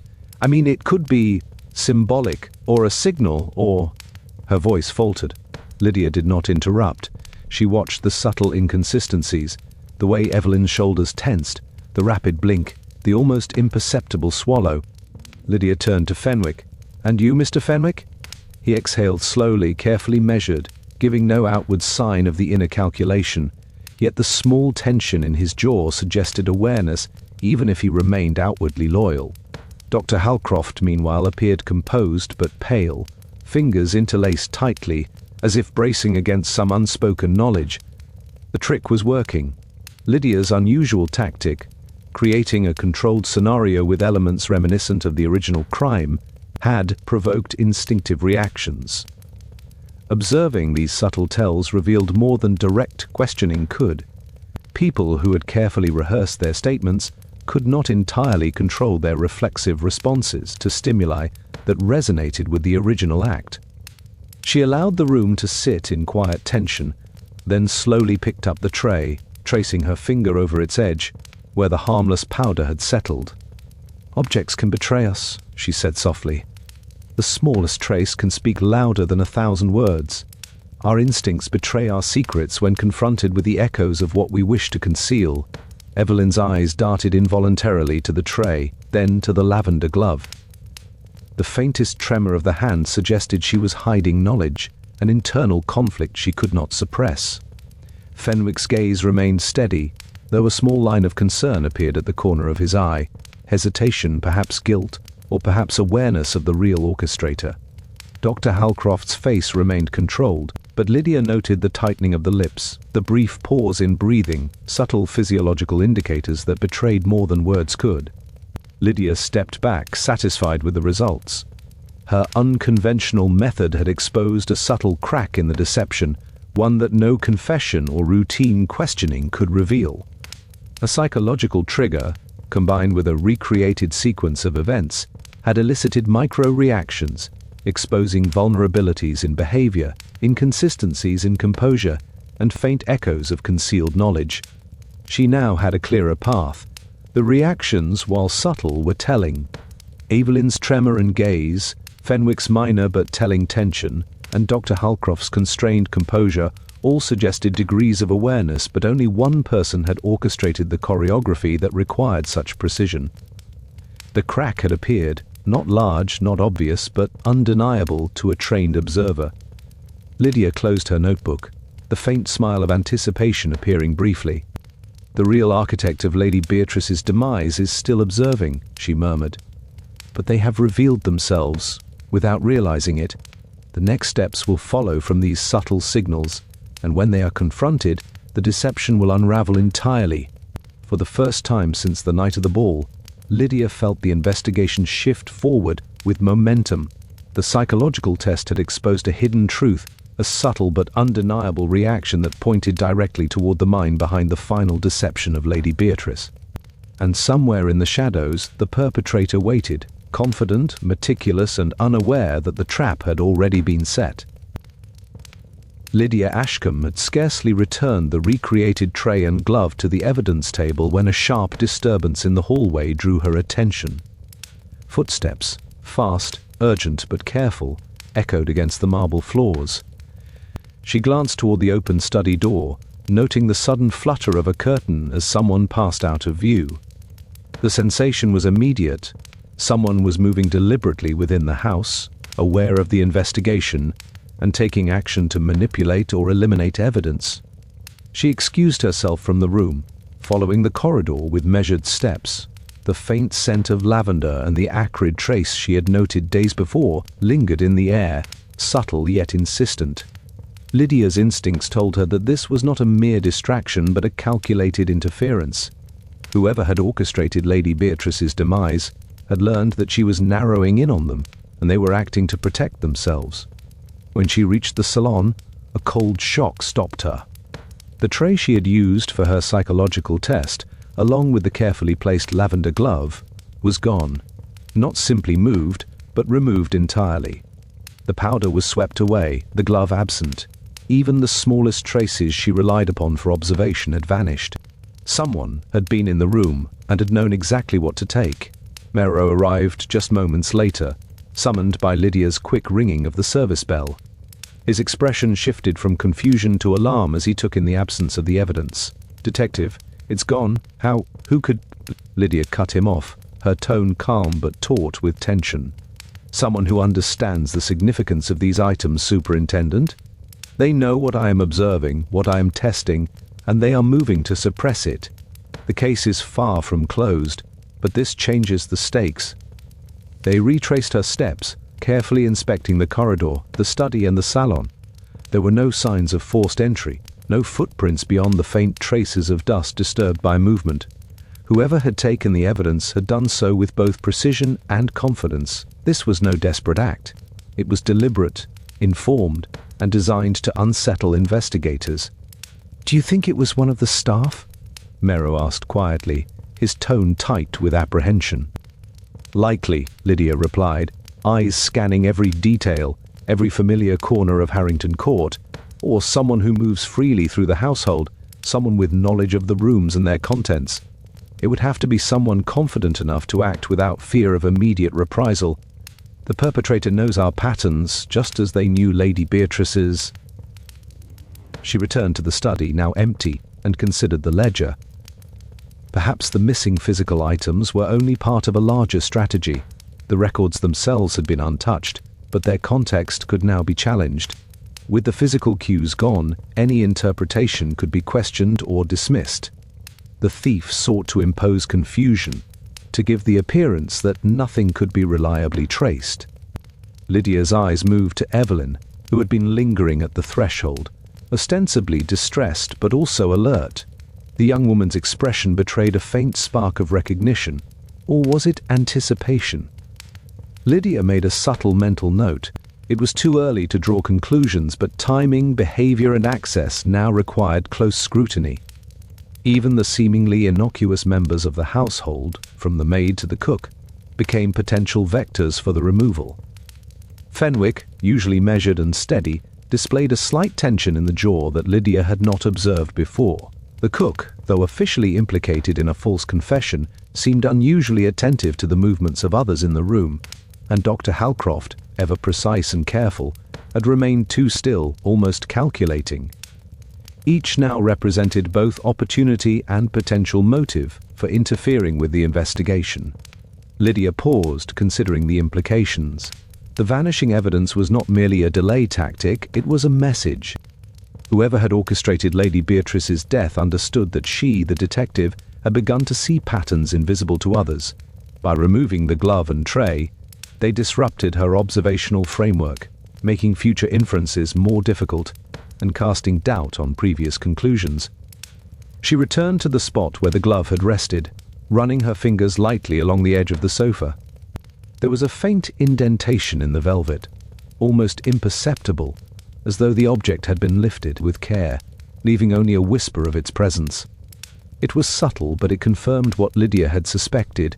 The act had been deliberate and precise, executed by someone confident and methodical. Marrow, glancing around nervously, muttered, "So the murderer's still here, moving as they please?" "Yes," Lydia replied, her eyes scanning every corner. "And we must anticipate their next move. They will not act recklessly, they will try to control perception, to create a narrative in which they remain untouchable. But every step leaves traces, however faint. The subtle marks, the timing of disappearance, the micro-reactions of those around us, they are all data." She decided on a strategy. If the physical evidence could be stolen or altered, she needed to rely on observation, psychological testing, and deduction even more. The reactions of the household, each twitch, glance, or hesitation, now became evidence in themselves. She would have to engineer further controlled scenarios, subtle stimuli designed to provoke instinctive responses from the perpetrator without revealing her intent. As the evening descended, Lydia moved methodically through the house, inspecting rooms, corridors, and the once secure East Wing. The disappearance of the evidence had left the investigation exposed, but it had also revealed the confidence and daring of the criminal. This was someone who trusted their knowledge of the household and its routines implicitly, someone who believed they could act without discovery. That overconfidence would be their vulnerability. She returned to the study and sat at the oak table, considering her next steps. The ledger, still intact, was her anchor. Every erased trace, every stolen item, only reinforced the need to examine connections across time and human behavior. The criminal had assumed that physical removal would stop her, but Lydia understood that evidence could exist beyond objects. It resided in the timing of actions, the subtle inconsistencies in conduct, and the psychological pressure applied to those involved. Outside, the wind rustled through the trees surrounding Harrington Court, carrying the scent of rain and wet earth. Lydia leaned back in her chair, eyes sharp, mind racing. The vanishing evidence had changed the landscape of the investigation, raising stakes, intensifying danger, and revealing a perpetrator willing to manipulate both objects and perception. And yet, as always, Lydia was undeterred. She understood the game had entered a new phase, one in which the criminal believed they held control. But in attempting to erase the truth, they had also exposed themselves in ways only a trained observer could discern. The final moves, Lydia realized, would require patience, precision, and the ability to anticipate a mind capable of planning decades in advance. The house fell silent, save for the distant tick of a clock and the faint echo of footsteps far away. Lydia's eyes swept the empty corridors once more, noting shadows, angles, and possible vantage points. The vanished evidence was a warning and a challenge. The perpetrator had acted, but in doing so, they had revealed more than they intended. Every subsequent action would be watched, every reaction catalogued. She whispered to herself, the determination firm in her voice, the pieces may vanish, the trail may be obscured, but the truth cannot be stolen. And sooner or later, it will emerge. Lydia Ashcombe rose and moved toward the east wing, where the faintest traces of previous movement remained. The criminal, confident in their ability to manipulate events, would soon confront her in ways they had not anticipated. The vanishing evidence had changed the game, but it had not defeated her. It had only sharpened the stakes, and sharpened her resolve. The following night, Harrington Court seemed quieter than usual, yet an undercurrent of tension lingered like a charged wire. Lydia Ashcombe had stationed herself in the study, reviewing the ledger and previous notes, mapping connections with careful precision. Every detail, every subtle reaction, had been catalogued, but the disappearance of the tray and gloves still weighed heavily on her mind. She had anticipated interference, but she had not expected the audacity of what would follow. It began with a soft but deliberate sound, a muted crash from the east wing corridor. Lydia rose immediately, every sense alert, and grabbed her coat. The corridors were dimly lit, shadows pooling in corners. She moved swiftly but silently, following the echoing sound, noting footprints and the faint stir of displaced air. A door at the far end of the wing was ajar, a slight creak betraying the presence of someone inside. She pushed it open carefully, revealing a scene that made her stomach tighten. Dr. Halcroft lay sprawled on the floor, unconscious but breathing, his spectacles cracked and the small vial of tinctures he kept at his side shattered. The faint scent of chloroform lingered, overpowering the usual aroma of aged wood and candle wax. Lydia immediately checked his pulse and found it strong but shallow. Someone had attacked him deliberately, and it was clear this was no accident. Fenwick appeared from the shadows, his face pale, his hands raised slightly. "Detective, I heard a crash. What happened?" "An attack," Lydia said grimly. "He is alive, but we are no longer dealing with the aftermath of a single crime. The perpetrator is bold and unafraid, and now they are escalating." She helped Fenwick steady Dr. Halcroft, guiding him gently to a more secure position. Her mind raced. The attack was precise, targeted, designed to incapacitate rather than kill.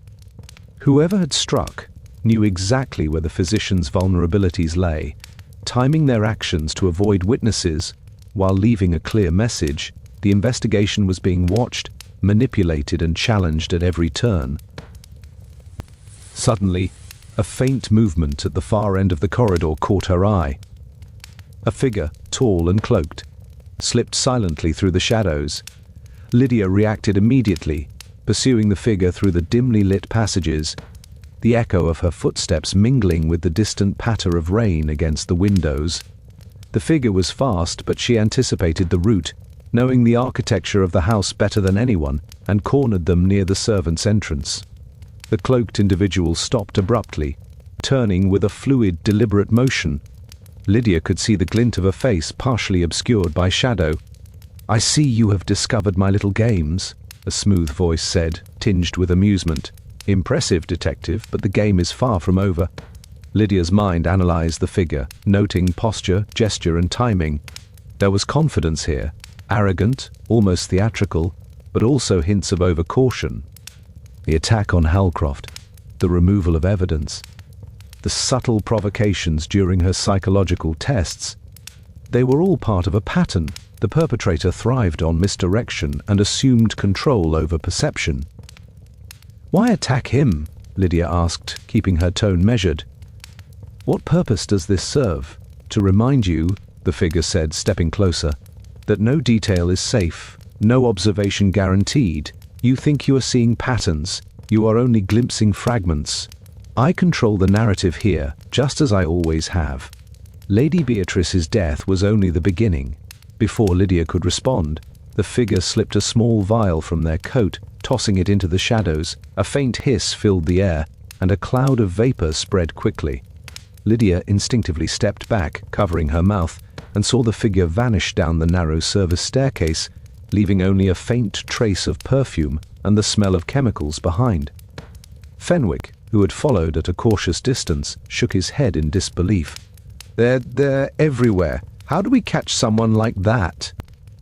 "We observe," Lydia said, her voice calm but firm. "We anticipate. Every movement, every reaction, every misstep is data.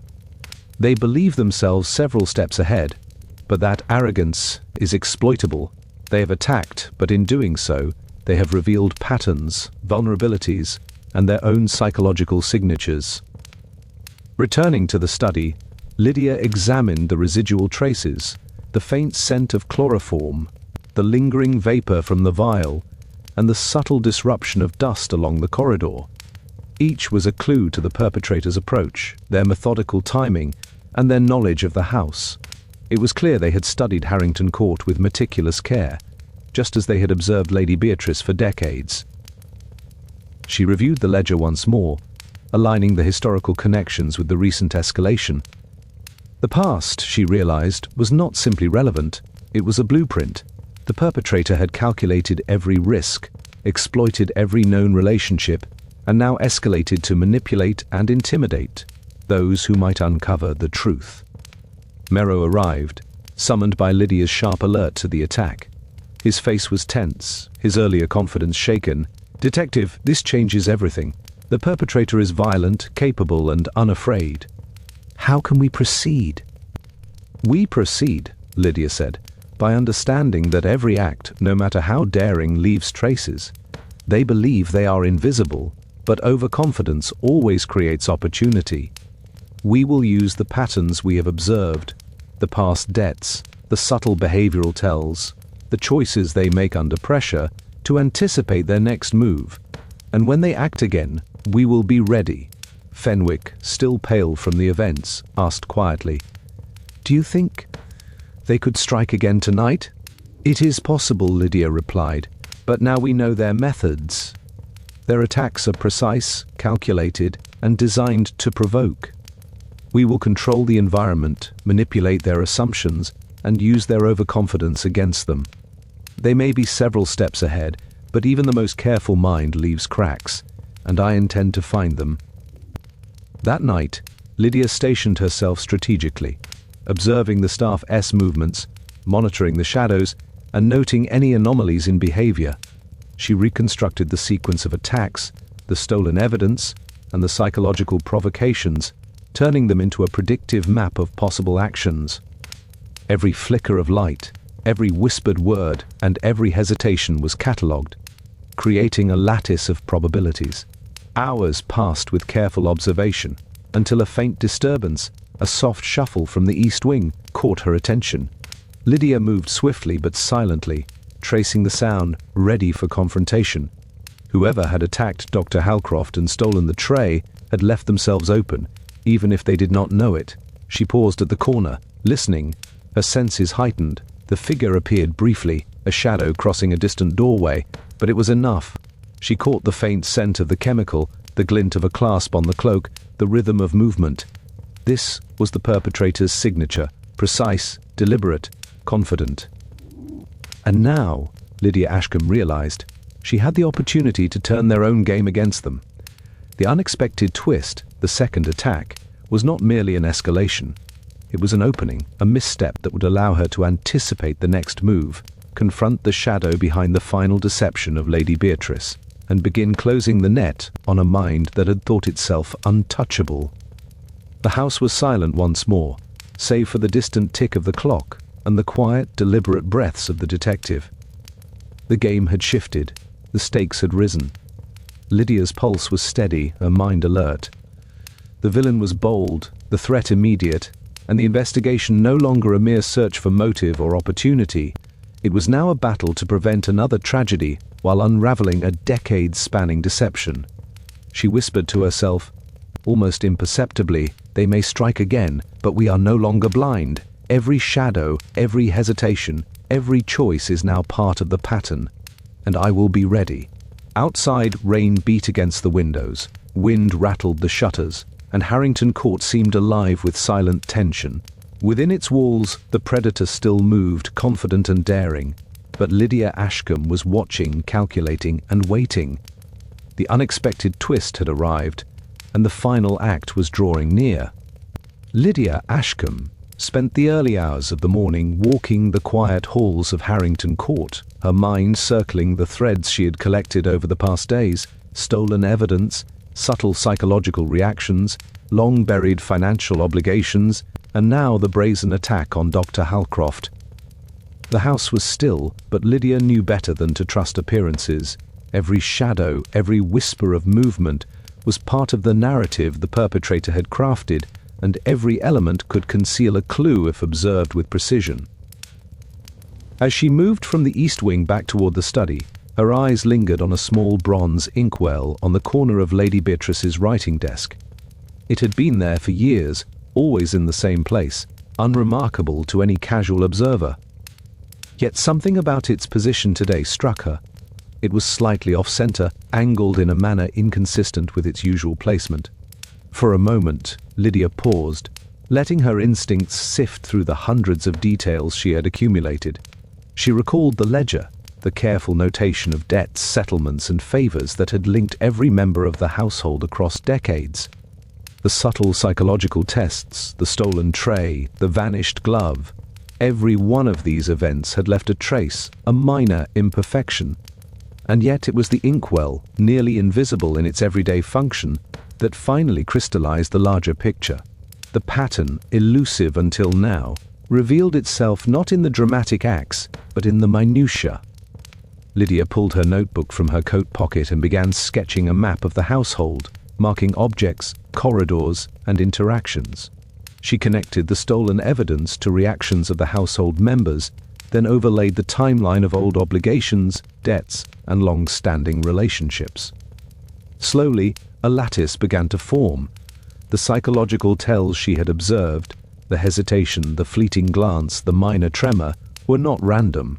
They corresponded to knowledge of the ledger entries, indicating who knew about which secret and in what way they could manipulate events to their advantage. Her gaze returned to the inkwell. The small object had been moved ever so slightly, not as part of a ruse for attention, but as a signaling device. Lydia's mind raced. The position of the inkwell indicated the route someone had taken through the room, a subtle but deliberate sign for an accomplice or a message to herself, left in the chaos of orchestrated distraction.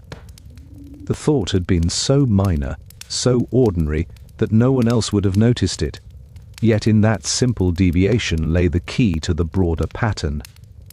She walked through the corridor mentally, tracing the sequence of events: the stolen tray, The removal of the glove, the psychological test with Evelyn, the attack on Dr. Halcroft. Each event had seemed isolated, a separate challenge designed to mislead, to intimidate, or to test the investigator's perception. But the inkwell connected them, its placement a microcosm of the perpetrator's methodical orchestration. It revealed the route of intervention, the timing of actions, and even the psychological understanding the criminal had of the household's response to observation. Fenwick appeared in the doorway, holding a cup of tea with a tentative expression. "Detective, you've been walking these halls for hours. Anything new?" "Yes," Lydia said, her voice low and precise. "I've realized that the pattern has been here all along, hiding in the ordinary. Every stolen object, every reaction, every faint scent or trace of movement corresponds to a sequence, deliberate, methodical, and designed to misdirect. And the inkwell," she added, gesturing to the desk, "is a pivotal piece. Its minor displacement reveals the route of the perpetrator and their understanding of the household's psychological landscape." Fenwick blinked, processing. "So, it's all connected?" "Exactly," Lydia replied. "The past debts, the obligations recorded in the ledger, the reactions of each member of the household, under controlled psychological pressure, even the bold escalation of attacking Dr. Halcroft, all of it forms a lattice, a network of predictable responses. The criminal is not simply acting in the present, they are anticipating perception, manipulating responses, and hiding in plain sight. The key has been subtlety, small deviations that only a trained observer could interpret." She moved to the desk and carefully replaced the inkwell in its proper alignment, noting the shadow cast by the morning light. Small as it was, the change emphasized what had been overlooked. The criminal's pattern relied on others' inability to see these minor imperfections as meaningful. They assumed investigators would focus on dramatic actions or confession documents, ignoring the smaller, consistent signals left in everyday items. Her thoughts turned to Evelyn. The young woman's fleeting hesitation, her almost imperceptible tremor during Lydia's psychological test, had aligned precisely with the expectations set by the ledger. Lydia realized that Evelyn, while not the primary architect, was a pawn positioned to act according to the orchestration of the true perpetrator. Every participant, intentional or unwitting, had been mapped against this lattice of history and human behavior. Lydia's eyes shifted to Dr. Halcroft, still recovering in the study, and she considered the attack. The timing, method, and restraint all pointed toward a mind that calculated risk, balancing intimidation with control. The attack was not random, it was another data point in the emerging pattern, reinforcing the psychological manipulation and confirming the perpetrator's intimate knowledge of each household member's habits and fears.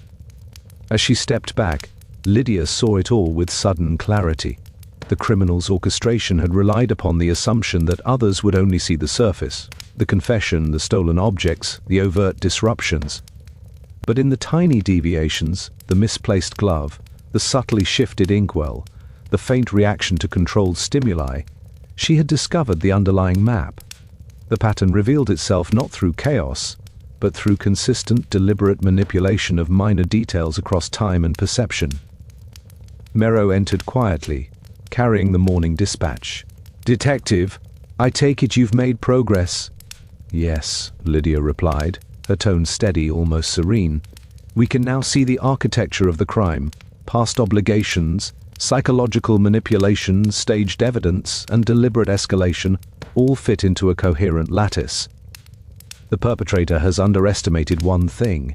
They cannot control the perception of someone who sees through both the present and the history that informs it. The pattern is emerging, Superintendent. And when we follow it fully, we will uncover the architect of Lady Beatrice's final deception." She paused, glancing once more at the inkwell, noting the subtle light reflecting off its surface. "The key has been here all along," she said softly. "Small, ordinary, overlooked. But in its placement, in its relation to every other minor detail, it reveals the invisible threads of manipulation. And once these threads are traced to their source, the criminal will no longer be able to hide in the shadows of Harrington Court."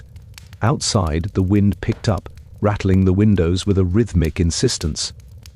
The house seemed alive with silent tension, every creaking floorboard and rustling curtain a testament to the presence of a mind always moving, always calculating. But Lydia Ashcombe had finally begun to see the pattern, subtle, persistent, and coherent. The chaos of the past days had been an illusion. The truth had always been in the details.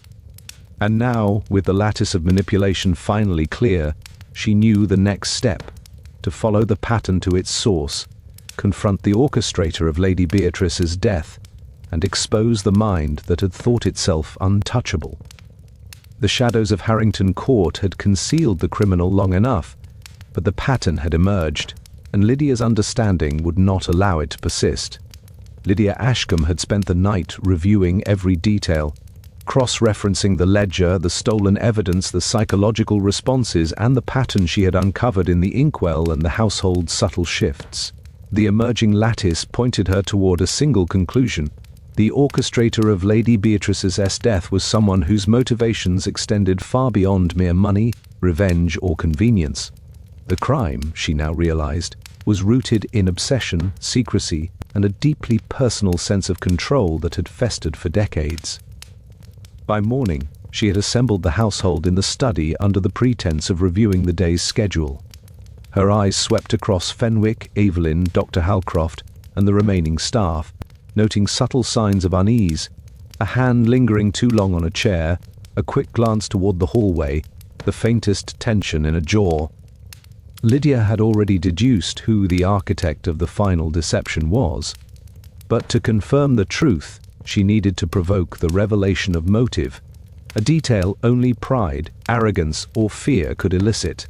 She began methodically referencing minor inconsistencies and subtle traces left in the house.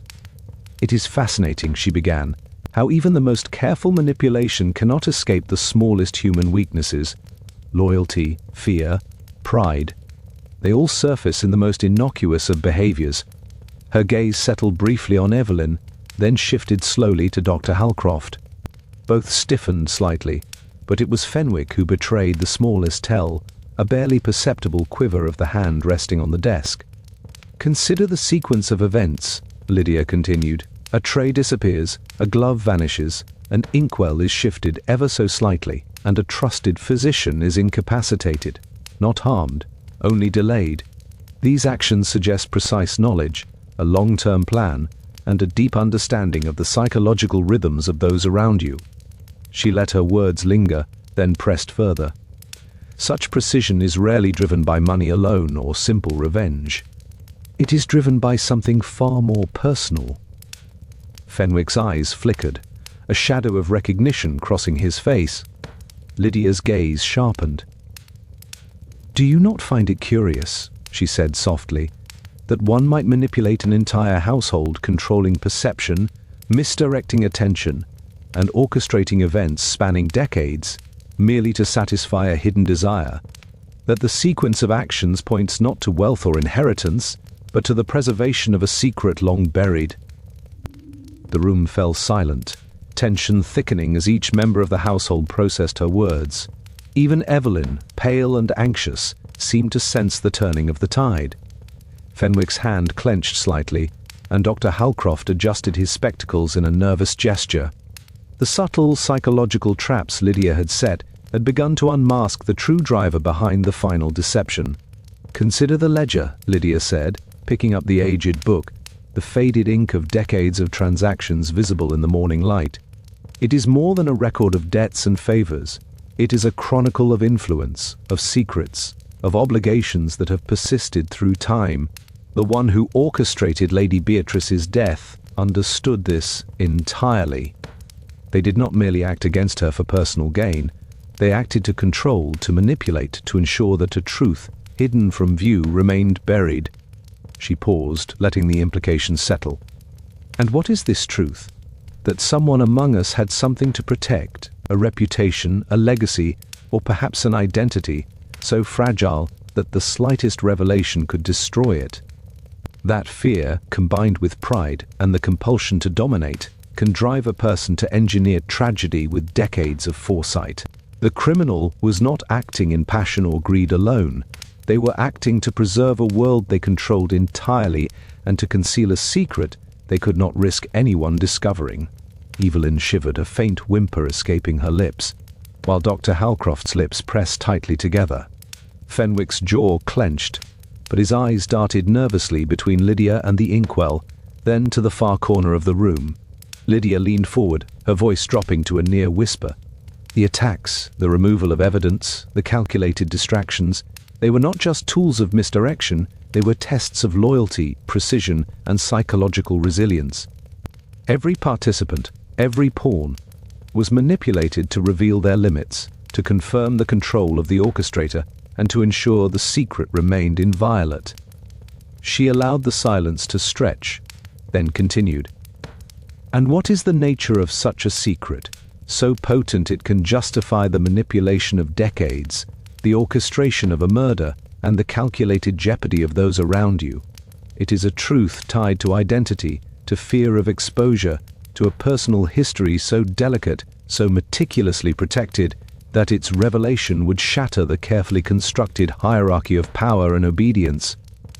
Fenwick's shoulders slumped slightly, the first overt sign of submission, of recognition of what Lydia had drawn from the lattice of clues. Evelyn's gaze lowered to the floor, while Dr. Halcroft's fingers twitched unconsciously. Lydia moved closer to the desk, letting her eyes settle on the inkwell, now returned to its proper position. The pattern as always pointed here, in plain sight, in the smallest of deviations, in the reactions of those most closely involved. And it is here, she said, her gaze lifting to meet Fenwick's, that the true motive, the hidden motive, reveals itself, not for money, not for vengeance, but for the preservation of a world that only one mind could fully control. A breathless silence filled the room.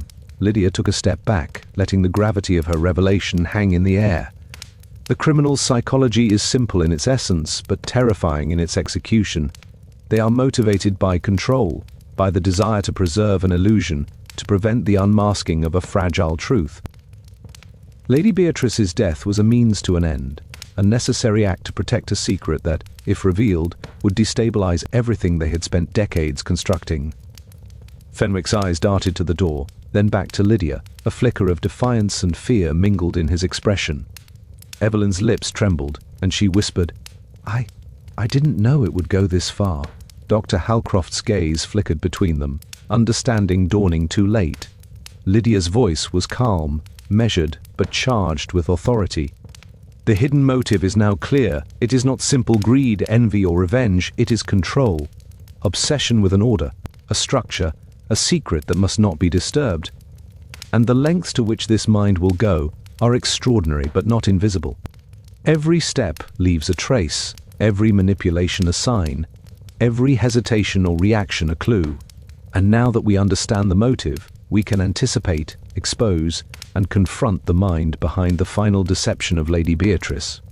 The room remained still, heavy with tension and dawning comprehension.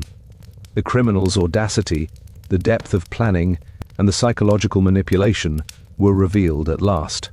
Lydia's eyes swept the faces of those present, cataloguing reactions, tracing micro-expressions, and noting subtle gestures. The hidden motive was no longer an abstraction. It was tangible, dangerous, and fully within her grasp. Outside, a chill wind rattled the windows, carrying the scent of rain and earth. Within the walls of Harrington Court, the consequences of decades-long obsession and control had culminated in tragedy. But Lydia Ashcombe, armed with knowledge of the true motive, understood that the next steps, strategic, precise, and unrelenting, would bring the orchestrator of this meticulously crafted deception into the light. For the first time since the initial crime, the web of chaos had a focal point. The hidden motive was revealed, not the superficial desires of wealth or vengeance, but the terrifying compulsion to preserve a fragile secret, to maintain control over perception and behavior, and to manipulate the world until it conformed entirely to the perpetrator's will. And now Lydia knew she would confront that will and force the truth into the open. Lydia Ashcombe had spent the entire morning meticulously arranging the conditions for the confrontation she had long envisioned. Every detail mattered, the placement of furniture, the subtle cues of observation, the timing of servants' movements, and the careful calibration of psychological pressure on the suspect. She knew now with absolute certainty who had orchestrated the final deception of Lady Beatrice, and she also understood the precise mechanism that would draw them into revealing themselves. Fenwick moved nervously near the hearth, pretending to attend to the fire, while Dr. Halcroft sat quietly, recovering from the previous night's assault but alert, his hands folded in front of him. Evelyn hovered near the doorway, her expression pale and uncertain, as though she sensed the final stage was upon them. Lydia herself appeared calm, almost serene, yet every muscle in her body was alert, prepared for any sudden movement. She began the carefully structured dialogue, speaking softly but firmly. "We have spent days observing, deducing, and testing. Every reaction, every hesitation, every small detail has revealed part of a larger truth. But the culmination of these details, an intricate lattice connecting past debts, human weaknesses, and subtle manipulations, has pointed unambiguously toward the orchestrator of Lady Beatrice's demise." Fenwick's gaze flicked toward her, sharp and defensive, yet controlled. Lydia allowed her words to settle, letting tension fill the room. This has never been about mere greed, revenge, or even inheritance. The crime was a performance, a manipulation of perception, orchestrated to conceal a fragile secret and maintain absolute control over events within Harrington Court. The true architect has assumed their actions would remain invisible, but the evidence, subtle and pervasive, tells the story they could not hide. For a moment, silence reigned, heavy and suffocating. Then Lydia shifted her stance slightly, tilting her head toward the inkwell on the desk. Even the smallest deviations, the shifted inkwell, the misplaced glove, the disappearance of a tray, were not accidents. Each was a deliberate signal, a calculated disruption designed to test loyalty, gauge reactions, and maintain dominance. Every one of you has been observed and manipulated, but the mind behind it all is now fully revealed. Fenwick's jaw tightened, and his fingers brushed nervously along the edge of the table. His eyes darted toward Evelyn, then to Dr. Halcroft, and finally back to Lydia. The calm certainty in her gaze seemed to penetrate him, unraveling the carefully maintained facade of control. "Detective, you cannot possibly know," he began, but Lydia cut him off with a small, precise gesture, signaling that he should continue under her watchful eye. "I have seen patterns," she said softly. "I have catalogued reactions, traced the sequence of events, and reconstructed the subtle lattice of influence and manipulation that guided every action. Your arrogance, your belief that minor deviations could escape attention, has allowed me to anticipate every move, every hesitation, every instinctive response. And now, with all the pieces in place, your deception cannot withstand scrutiny." Fenwick's hands tightened into fists at his sides. A flicker of panic passed over his features, but it was contained beneath the practiced calm of someone used to controlling perception. You think you can corner me?" he demanded, voice edged with brittle authority. "You think you understand what motivated me, what I had to protect?" "I understand it fully," Lydia replied, her tone unwavering. "Your motive is not wealth, not vengeance, not simple ambition. It is control, the preservation of a secret, the maintenance of perception, the assertion of dominance over those who might otherwise disrupt the world you have carefully constructed. That compulsion led you to Lady Beatrice, to Dr. Halcroft, to every act of manipulation, to every stolen object. It is the reason you orchestrated the final deception in the first place." Fenwick's eyes narrowed, but there was a tremor beneath the surface. "And if I admit nothing? If I deny it all? You will reveal yourself anyway," Lydia said, stepping closer. "The evidence is not just physical, it is psychological. Every reaction you have made, every hesitation, every subtle movement has been catalogued. You cannot escape the lattice you have created. The truth is already written in the smallest details, the alignment of objects, the timing of attacks, the responses of those around you. Confession is optional, recognition of the inevitable is unavoidable." He took a step back, scanning the room as if seeking an escape route, but every potential exit was accounted for. Every corridor, every door, every shadow had been observed and controlled. The very architecture of the house, once a tool of his manipulation, now worked against him. His panic, though carefully suppressed, betrayed him in tiny gestures, a tightening of the shoulders, a flick of the eyes, a shallow intake of breath. "You've miscalculated," Lydia said softly, almost gently. "You believed your obsession with control would protect you, that the careful orchestration of decades would render you invisible. But control, when exercised through manipulation, leaves traces. And those traces, once connected, reveal the mind behind the deception. The final deception cannot hide behind stolen evidence, vanished objects, or orchestrated distractions. It is exposed now." Fenwick's composure finally cracked. His voice rose, edged with desperation and disbelief. "You don't understand. You cannot possibly comprehend what was at stake. Lady Beatrice, she was collateral," Lydia said firmly, letting each word land. "A necessary act to protect a fragile secret, a personal obsession, and your need to maintain dominance over those you perceived as threats. That obsession dictated every move, every theft, every attack. And now it has brought you to this moment, where exposure is inevitable." A tense silence filled the room, punctuated only by the distant tick of the clock. Fenwick's eyes darted to the window, to the door, then finally returned to Lydia, resignation creeping in as the magnitude of his situation settled over him. He sank into a chair, defeated but not entirely defeated, the realization of exposure heavy on his shoulders. Lydia stepped closer, her gaze fixed on him. "Your manipulation ends here. The evidence, your reactions, your meticulous orchestration, they all point to you.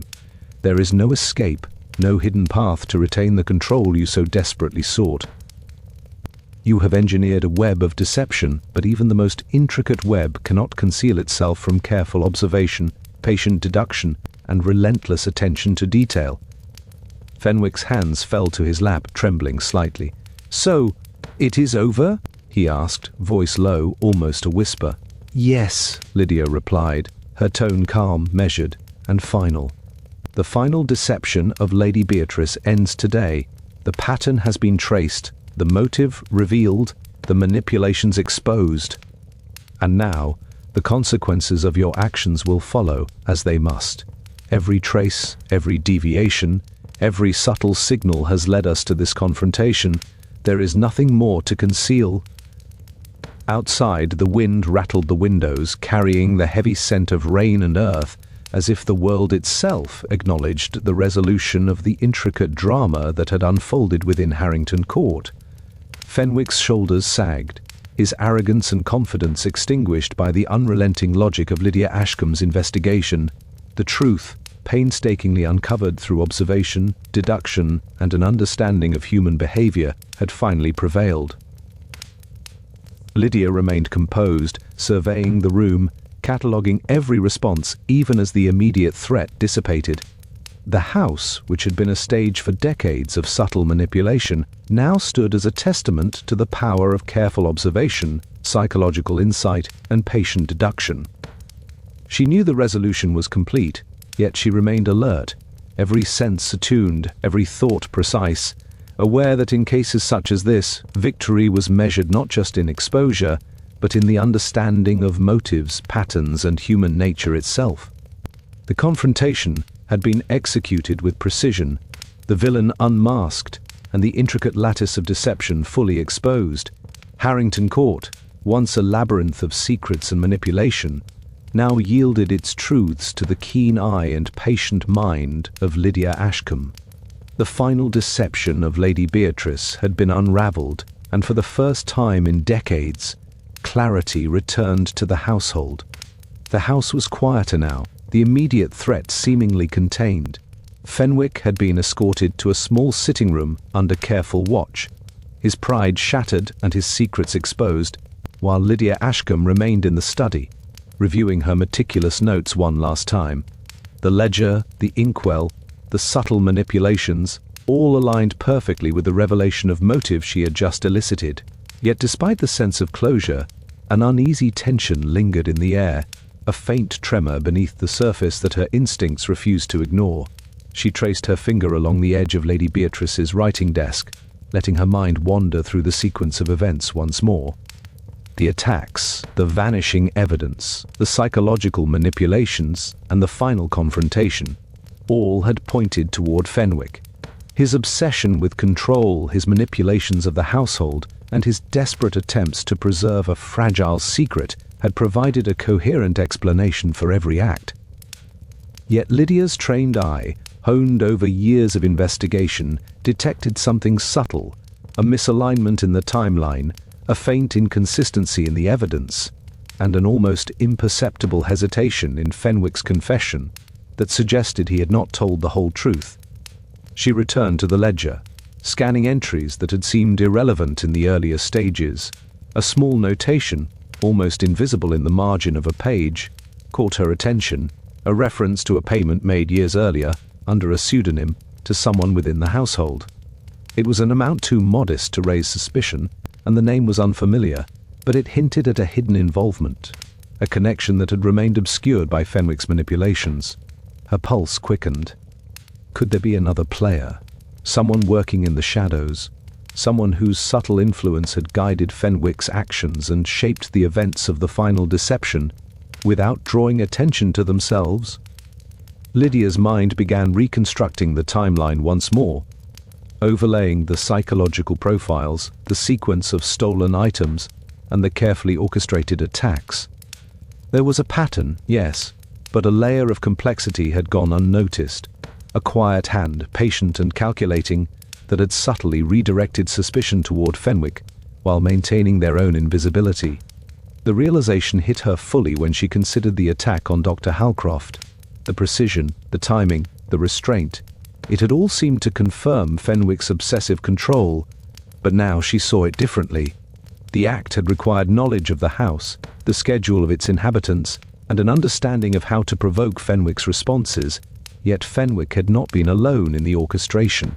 Someone else had anticipated her observations, manipulated the minor deviations, and ensured that she would trace the pattern in exactly the direction they intended.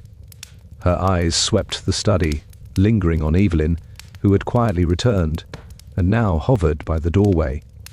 There was something in her posture, the subtle shift of weight, the careful avoidance of eye contact, that suggested a knowledge beyond what she had admitted.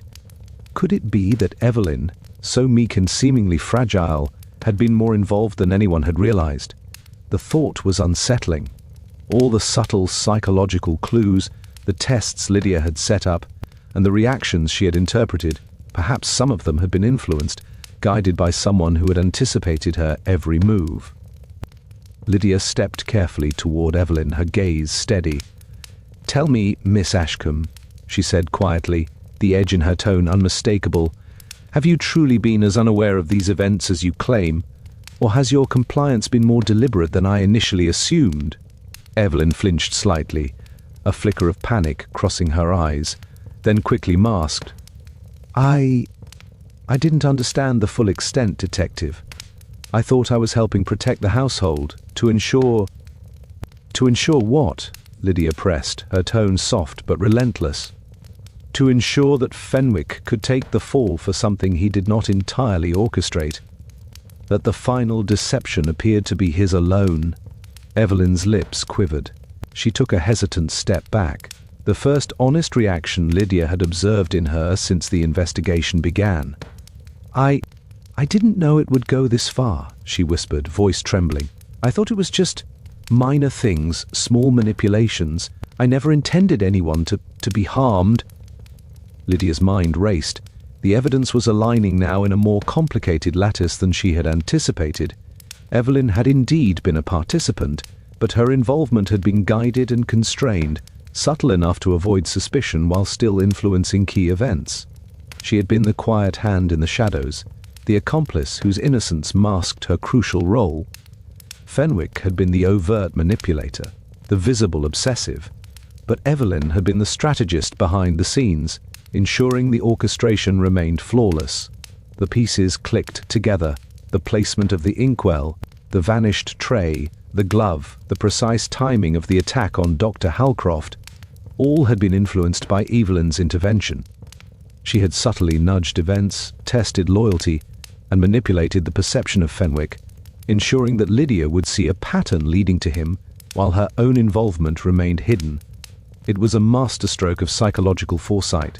Lydia's voice was calm, though her mind thrummed with the exhilaration of the final revelation. "Miss Ashcombe, it seems the final deception was never the work of a single mind. The obsessive need for control we exposed in Fenwick was only one facet. There was another hand guiding the events, shaping perceptions, and ensuring the web of manipulation led investigators exactly where it was intended. That hand belonged to you."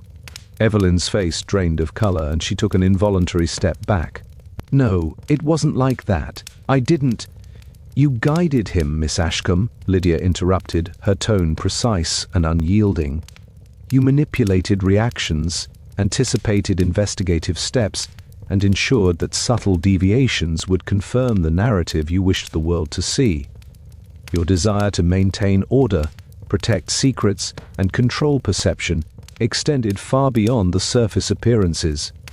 And while your intention may not have been to commit violence, your orchestration allowed for it, shaping events with foresight and subtlety that rivaled Fenwick's own manipulations." The room was heavy with tension. Dr. Halcroft's hands were clenched tightly. Fenwick stared in stunned silence, and Evelyn's eyes filled with tears, a mixture of fear, shame, and the dawning realization that the web she had spun was now fully exposed. Lydia stepped closer, her gaze unwavering. The real genius behind the final deception, the hidden hand that guided events, is now revealed. The outward obsession, the brazen control, the apparent manipulations, all were shadows of a more subtle, more dangerous orchestration. The case is no longer merely open and shut. It has tested every element of deduction, perception, and psychological insight. And yet, the truth has emerged. Evelyn sank to a chair, her hands trembling in her lap. I didn't mean... "No," Lydia said softly, but with finality. "You intended, you acted. And now the consequences of those actions, long hidden, will be understood." The pattern, once assumed complete, had one final twist. And it is in that twist that the full genius and the danger of the final deception is revealed. Outside, the wind rose once more, rattling the shutters and carrying the persistent scent of rain. Within Harrington Court, the full architecture of deception, Fenwick's visible obsession and Evelyn's subtle orchestration, stood exposed under Lydia Ashcombe's unerring gaze. The house, long a stage for manipulation and hidden motives, had finally yielded its deepest secret. And for the detective, the satisfaction was tempered with the knowledge that in this last minute twist, her reasoning had been tested, challenged, and vindicated in equal measure. The final deception of Lady Beatrice had not been a single mind's work, but a collaboration of obsessive control and subtle orchestration. The web was fully visible now, every thread traced, every hand revealed, and the true complexity of human ambition and secrecy laid bare before the keen eye of Lydia Ashcombe. The case was far from simple, yet for the first time clarity had emerged, proving once more that even the most intricate deception could not survive patient observation and relentless deduction. The air in Harrington Court was thick with the weight of revelations, each breath carrying the unspoken acknowledgement that the house itself had been a silent witness to the intricate dance of manipulation, obsession, and concealed motives. Lydia Ashcombe surveyed the room one last time, her eyes moving deliberately across each face, cataloguing reactions, tensions, and the subtle remnants of deception that still clung to the household like a shadow. Fenwick sat slumped, defeated, yet his pride remained unbroken in the smallest gestures, a rigid posture, a quick narrowing of the eyes, while Evelyn, still trembling, seemed both regretful and strangely relieved that the truth was finally visible. Dr. Halcroft's gaze followed Lydia's movements with a measured intensity, the calm of a physician tempered by the gravity of the house's revelations. Lydia began methodically, addressing the room with a precision honed through countless investigations. "The final deception of Lady Beatrice has been revealed," she said, her voice calm yet carrying the full weight of authority. What appeared to be the work of a single mind, an obsessive, controlling individual, was in fact the collaboration of two subtle forces: Fenwick's overt compulsion and Evelyn Ashcombe's quiet orchestration. Each manipulated events, each concealed truth, each nudged actions to achieve a carefully constructed outcome. But the threads, when traced, cannot hide forever. Fenwick's eyes flashed, a mixture of anger and disbelief. "You make it sound like I was just a pawn," he said sharply. "I acted alone. Your actions were real," Lydia interrupted, her gaze unwavering, "but the full pattern extends beyond your reach. Every minor deviation, the shifted inkwell, the vanished tray, the glove removed at precise intervals, was influenced by another hand, a hand that anticipated the investigation, guided reactions, and maintained the illusion that you were solely responsible. That hand belonged to Evelyn. Her involvement was subtle but deliberate. Without her guidance, the sequence of events would have collapsed under its own complexity." Evelyn's lips quivered. I didn't mean for anyone to be hurt," she whispered, almost inaudibly. "Intent matters less than outcome," Lydia said, her tone firm but not unkind. The orchestration was deliberate, calculated, and guided the household to the brink of tragedy. Yet, understanding the pattern allows us to separate deliberate manipulation from impulsive acts. Fenwick acted from obsession and fear of exposure. Evelyn acted from foresight and a desire to control perception. Both are accountable for the chaos that ensued. For a moment, the room was silent, the enormity of Lydia's deductions settling on everyone. Even the servants who had been drawn into the household's strange rhythms recognized the shift. The veil of hidden manipulations had been lifted. The subtle psychological triggers, the misaligned objects, the stolen evidence, and the orchestrated events, all were now illuminated by Lydia's insight. But just as the sense of resolution seemed absolute, a small but chilling detail came to Lydia's attention: a folded note tucked into the sleeve of Lady Beatrice's desk chair, which had gone unnoticed in the initial sweep. She retrieved it carefully, her fingers steady despite the tension coiling in her chest. The handwriting was unfamiliar, deliberate, almost taunting. It was a final message, cryptic yet pointed. "The game is not over. Watch closely." Lydia's eyes narrowed. The note confirmed her suspicion that, despite the revelations, someone else had been observing, influencing, and perhaps manipulating the events from beyond the immediate household. The final deception, it seemed, extended further than Fenwick or Evelyn had imagined. She felt the familiar surge of exhilaration, the thrill of deduction, the challenge of uncovering hidden layers, and the recognition that justice, in this case, was not absolute but a moving target. "Notice," she said aloud, turning to the assembled household, "that the clues you missed were all deliberately placed to misdirect. The misaligned inkwell, the minor disturbances, the apparent sequence of minor thefts, they were intended to focus attention, to create the illusion of closure, while another observer remained hidden. That is why careful observation, patience, and understanding of human behavior are essential in any investigation. The truth is rarely as simple as it seems." Fenwick slumped further into his chair, a quiet resignation settling over him. "So, we've only scratched the surface?" he asked, voice low, tinged with both fear and awe. "Yes," Lydia replied. "We have uncovered the primary orchestrators and their motives, but the final deception has left behind traces of someone else's awareness, someone who understands the power of observation and subtle manipulation. That person remains in the shadows, watching, calculating, and perhaps ready to act if the opportunity arises. Justice has been delivered in part, but the story is not yet complete." Evelyn's shoulders sagged, and she avoided Lydia's eyes. "So, all of this, and there's still someone else?" "Precisely," Lydia said. "The final deception is layered. You each believed yourselves in control, but the truth is far more complex. Every minor clue, every subtle misalignment, was part of a larger pattern designed to test perception and exploit assumptions. It is a reminder that the keen observer, the patient mind, and the one who notes what others overlook, will always be one step ahead."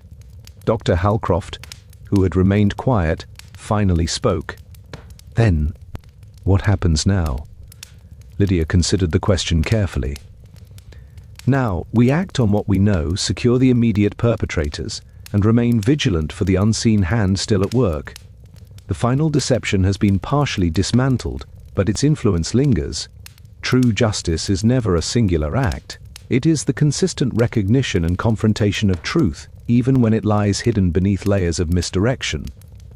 Outside, the rain began to fall in steady, insistent sheets, drumming against the windows of Harrington Court. The storm mirrored the turbulence within the house, the residual tension, the lingering uncertainty, and the sense that even in revelation, some threads remained beyond reach. Lydia watched the droplets streaking down the glass, each one a reminder that human ambition, secrecy, and deception could never be fully contained. Yet she felt a measure of satisfaction.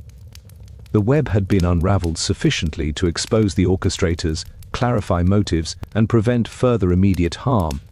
The minor manipulations, once invisible, had been traced and understood. The final deception, though not entirely eradicated, had been revealed in its primary form. Lydia Ashcombe straightened, closing her notebook with a precise motion, her mind already cataloguing the lingering threads. She had anticipated the misdirection, interpreted the hidden signals, and traced the motives, proving once more why her observation, patience, and deductive skill were unmatched.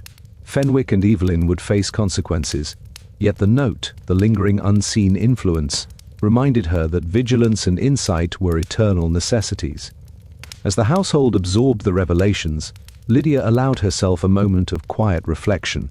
Justice had been served, but not entirely. Some threads remained, elusive and patient, a subtle reminder that human cunning, when paired with knowledge of perception, could always leave behind a final, unsettling trace. Lydia Ashcombe, undaunted, knew one thing with certainty.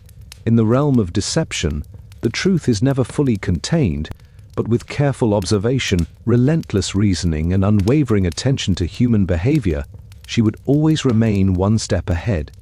And in that knowledge lay both her power and her responsibility, as the final deception of Lady Beatrice gave way to the first light of understanding amidst the shadows. The rain had eased into a soft drizzle, leaving the grounds of Harrington Court slick and reflective, mirrors of the storm-tossed night that had finally passed. Lydia Ashcombe stepped onto the veranda, the damp air crisp against her skin, and allowed herself a rare moment to inhale deeply. The household behind her was in tentative calm, Fenwick, subdued and shackled by the gravity of his exposure. Evelyn, pale and shaken, quietly escorted to a room under supervision, Dr. Halcroft, still watchful, ensuring that no lingering crises threatened the fragile equilibrium. Yet despite the apparent resolution, Lydia's mind remained alert, her thoughts strung taut by the subtle unease that only a true investigator could feel. The revelations of the final deception had been stunning in their complexity, layering obsession, subtle orchestration, and unseen manipulation. Fenwick had acted with overt compulsion, Evelyn with quiet strategic influence, and the lingering presence of the cryptic note suggested that yet another element, another unseen observer, remained at play. Lydia's instincts told her that the game was not fully concluded. She traced a finger along the wet railing, replaying the sequence of events in her mind, the misalignments, the vanished objects, the inconsistencies she had catalogued. One detail, seemingly minor and almost dismissible, tugged persistently at the edges of her reasoning. It was the ledger, not the entries themselves, which had long revealed Fenwick's and Evelyn's roles, but the faint smudge on one margin, overlooked in the chaos of investigation and misdirection.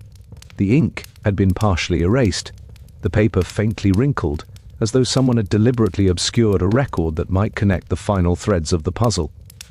Lydia crouched, examining the page with practiced care. The smudge suggested a deliberate concealment, a name or a figure removed, erased too thoroughly for casual detection, but the faint pressure marks beneath the smudge hinted that the hand had left a trace, subtle but indisputable. The implications were immediate.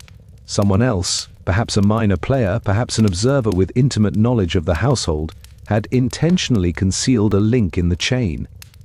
Fenwick's and Evelyn's culpability remained absolute in the orchestrated events that led to Lady Beatrice's death, but this erasure suggested a peripheral manipulation, a subtle touch that ensured the orchestrators would face scrutiny while a shadow remained invisible. Lydia's mind raced through possibilities: an old confidant, a long-time servant, someone who had silently observed decades of patterns and choices. Whoever it was, they were clever enough to leave just enough evidence to pique curiosity without revealing themselves outright. She rose from the ledger and scanned the grounds. The drizzle had left the garden paths gleaming, the hedges trimmed but dripping with rain, the statues watching silently as if complicit in centuries of secrets. Her gaze rested on the distant carriage house. The door was slightly ajar, though she was certain it had been closed when she last passed. A cool wind whispered through the opening, carrying the faint metallic scent of the horse's tack and something else. Something faintly acrid, a residue of oil or machinery. A practical clue. Yet she couldn't ignore the subtle implication. Someone had returned here after the household believed themselves secure. The note from earlier still lay in her pocket, folded and cryptic. Its words, though simple, implied intent, awareness, and a certain audacity. The game is not over. Watch closely. Lydia reflected on the phrasing, on the deliberate choice of tense, the subtle assertion of knowledge. Whoever had written it had anticipated investigation, anticipated observation, anticipated the unmasking of Fenwick and Evelyn. The final deception had layers beyond the obvious, and someone else had retained the ability to influence events from the periphery. She began walking along the gravel path, the soft crunch of her boots the only sound, considering the implications. Justice had been served, yes, but in a partial sense. Fenwick and Evelyn faced exposure and consequences, yet the remaining hand in the shadows reminded her that human schemes rarely conclude neatly. Every seemingly complete case bore the residue of unseen influence, the faint fingerprints of curiosity and ambition that might surface unexpectedly. Lydia had learned long ago to trust those residues, to follow even the smallest anomalies. A slight rustle behind a hedge drew her attention. She paused, listening. There was nothing overt, only the whisper of leaves and the faintest impression of movement. A fox, perhaps, or the wind. Yet the timing, combined with her previous observations, suggested more than coincidence. Lydia straightened, the thrill of anticipation coiling in her chest. The investigation had ended formally, but its ripples, the subtle currents of deception, were still flowing. She would track them, as always, until every loose end had been accounted for, or until the next revelation arrived. Her reflection returned to the ledger. She had catalogued Fenwick's obsessive patterns, Evelyn's subtle orchestration, and the minor inconsistencies, but she realized now that every investigation carried a margin of uncertainty. Every puzzle could hide a final twist, a clever manipulation, a player who had learned to move unseen. That margin was both the challenge and the allure of her work. It was what kept her mind sharp, her senses alert, and her intuition alive. As she turned back toward the house, Lydia's gaze lingered on the veranda where she had confronted Fenwick and Evelyn. The sunlight, diffused by the lingering drizzle, reflected off the wet stones, illuminating the quiet grandeur of Harrington Court. She felt the familiar surge of clarity and anticipation that came from knowing that, although a mystery may appear solved, the world itself, and the human mind, always left room for the unexpected. Inside, the household moved with tentative calm, but Lydia's mind was already cataloguing further possibilities. The erased ledger entry, the open carriage house door, the cryptic note, they were not merely coincidences. They were invitations, subtle and deliberate, to observe, deduce, and anticipate. Someone was watching, calculating, and perhaps planning, and Lydia, ever vigilant, would be ready. She paused in the entry hall, the grand chandelier above casting fractured light across the marble floor. For a moment she allowed herself to reflect on the resolution she had achieved. The final deception had been revealed. The principal orchestrators unmasked. The immediate danger mitigated. Yet the lingering shadows whispered that curiosity, cunning, and subtle misdirection were never truly absent from human affairs. Lydia Ashcombe stepped outside once more, the rain having ceased entirely, leaving the air crisp and tinged with promise. The grounds were quiet, the mansion solemn, and the echoes of her investigation seemed to linger like a pulse beneath the stone walls. She knew that, despite the formal conclusion, the puzzle had not ended. There were questions yet unanswered, threads yet to be traced, and perhaps another layer of deception waiting to reveal itself in the future. A hand brushed the handle of her notebook, the familiar weight grounding her thoughts. She had proven once again why observation, patience, and deduction were unmatched in the pursuit of truth. But even as she walked away from Harrington Court, her mind remained alert, attuned to every subtle sign, every whisper of intention, and every hint that the human mind might conceal one final secret. The final deception of Lady Beatrice had been resolved, but in the world of mysteries, Lydia Ashcombe knew this with absolute certainty. A case never truly ends. It only waits for the next observation, the next deviation, and the next keen eye to notice what others had missed. And as she disappeared down the gravel path, a sense of both satisfaction and anticipation filled her steps, for the detective knew that the shadows she left behind were only a prelude to the mysteries yet to come.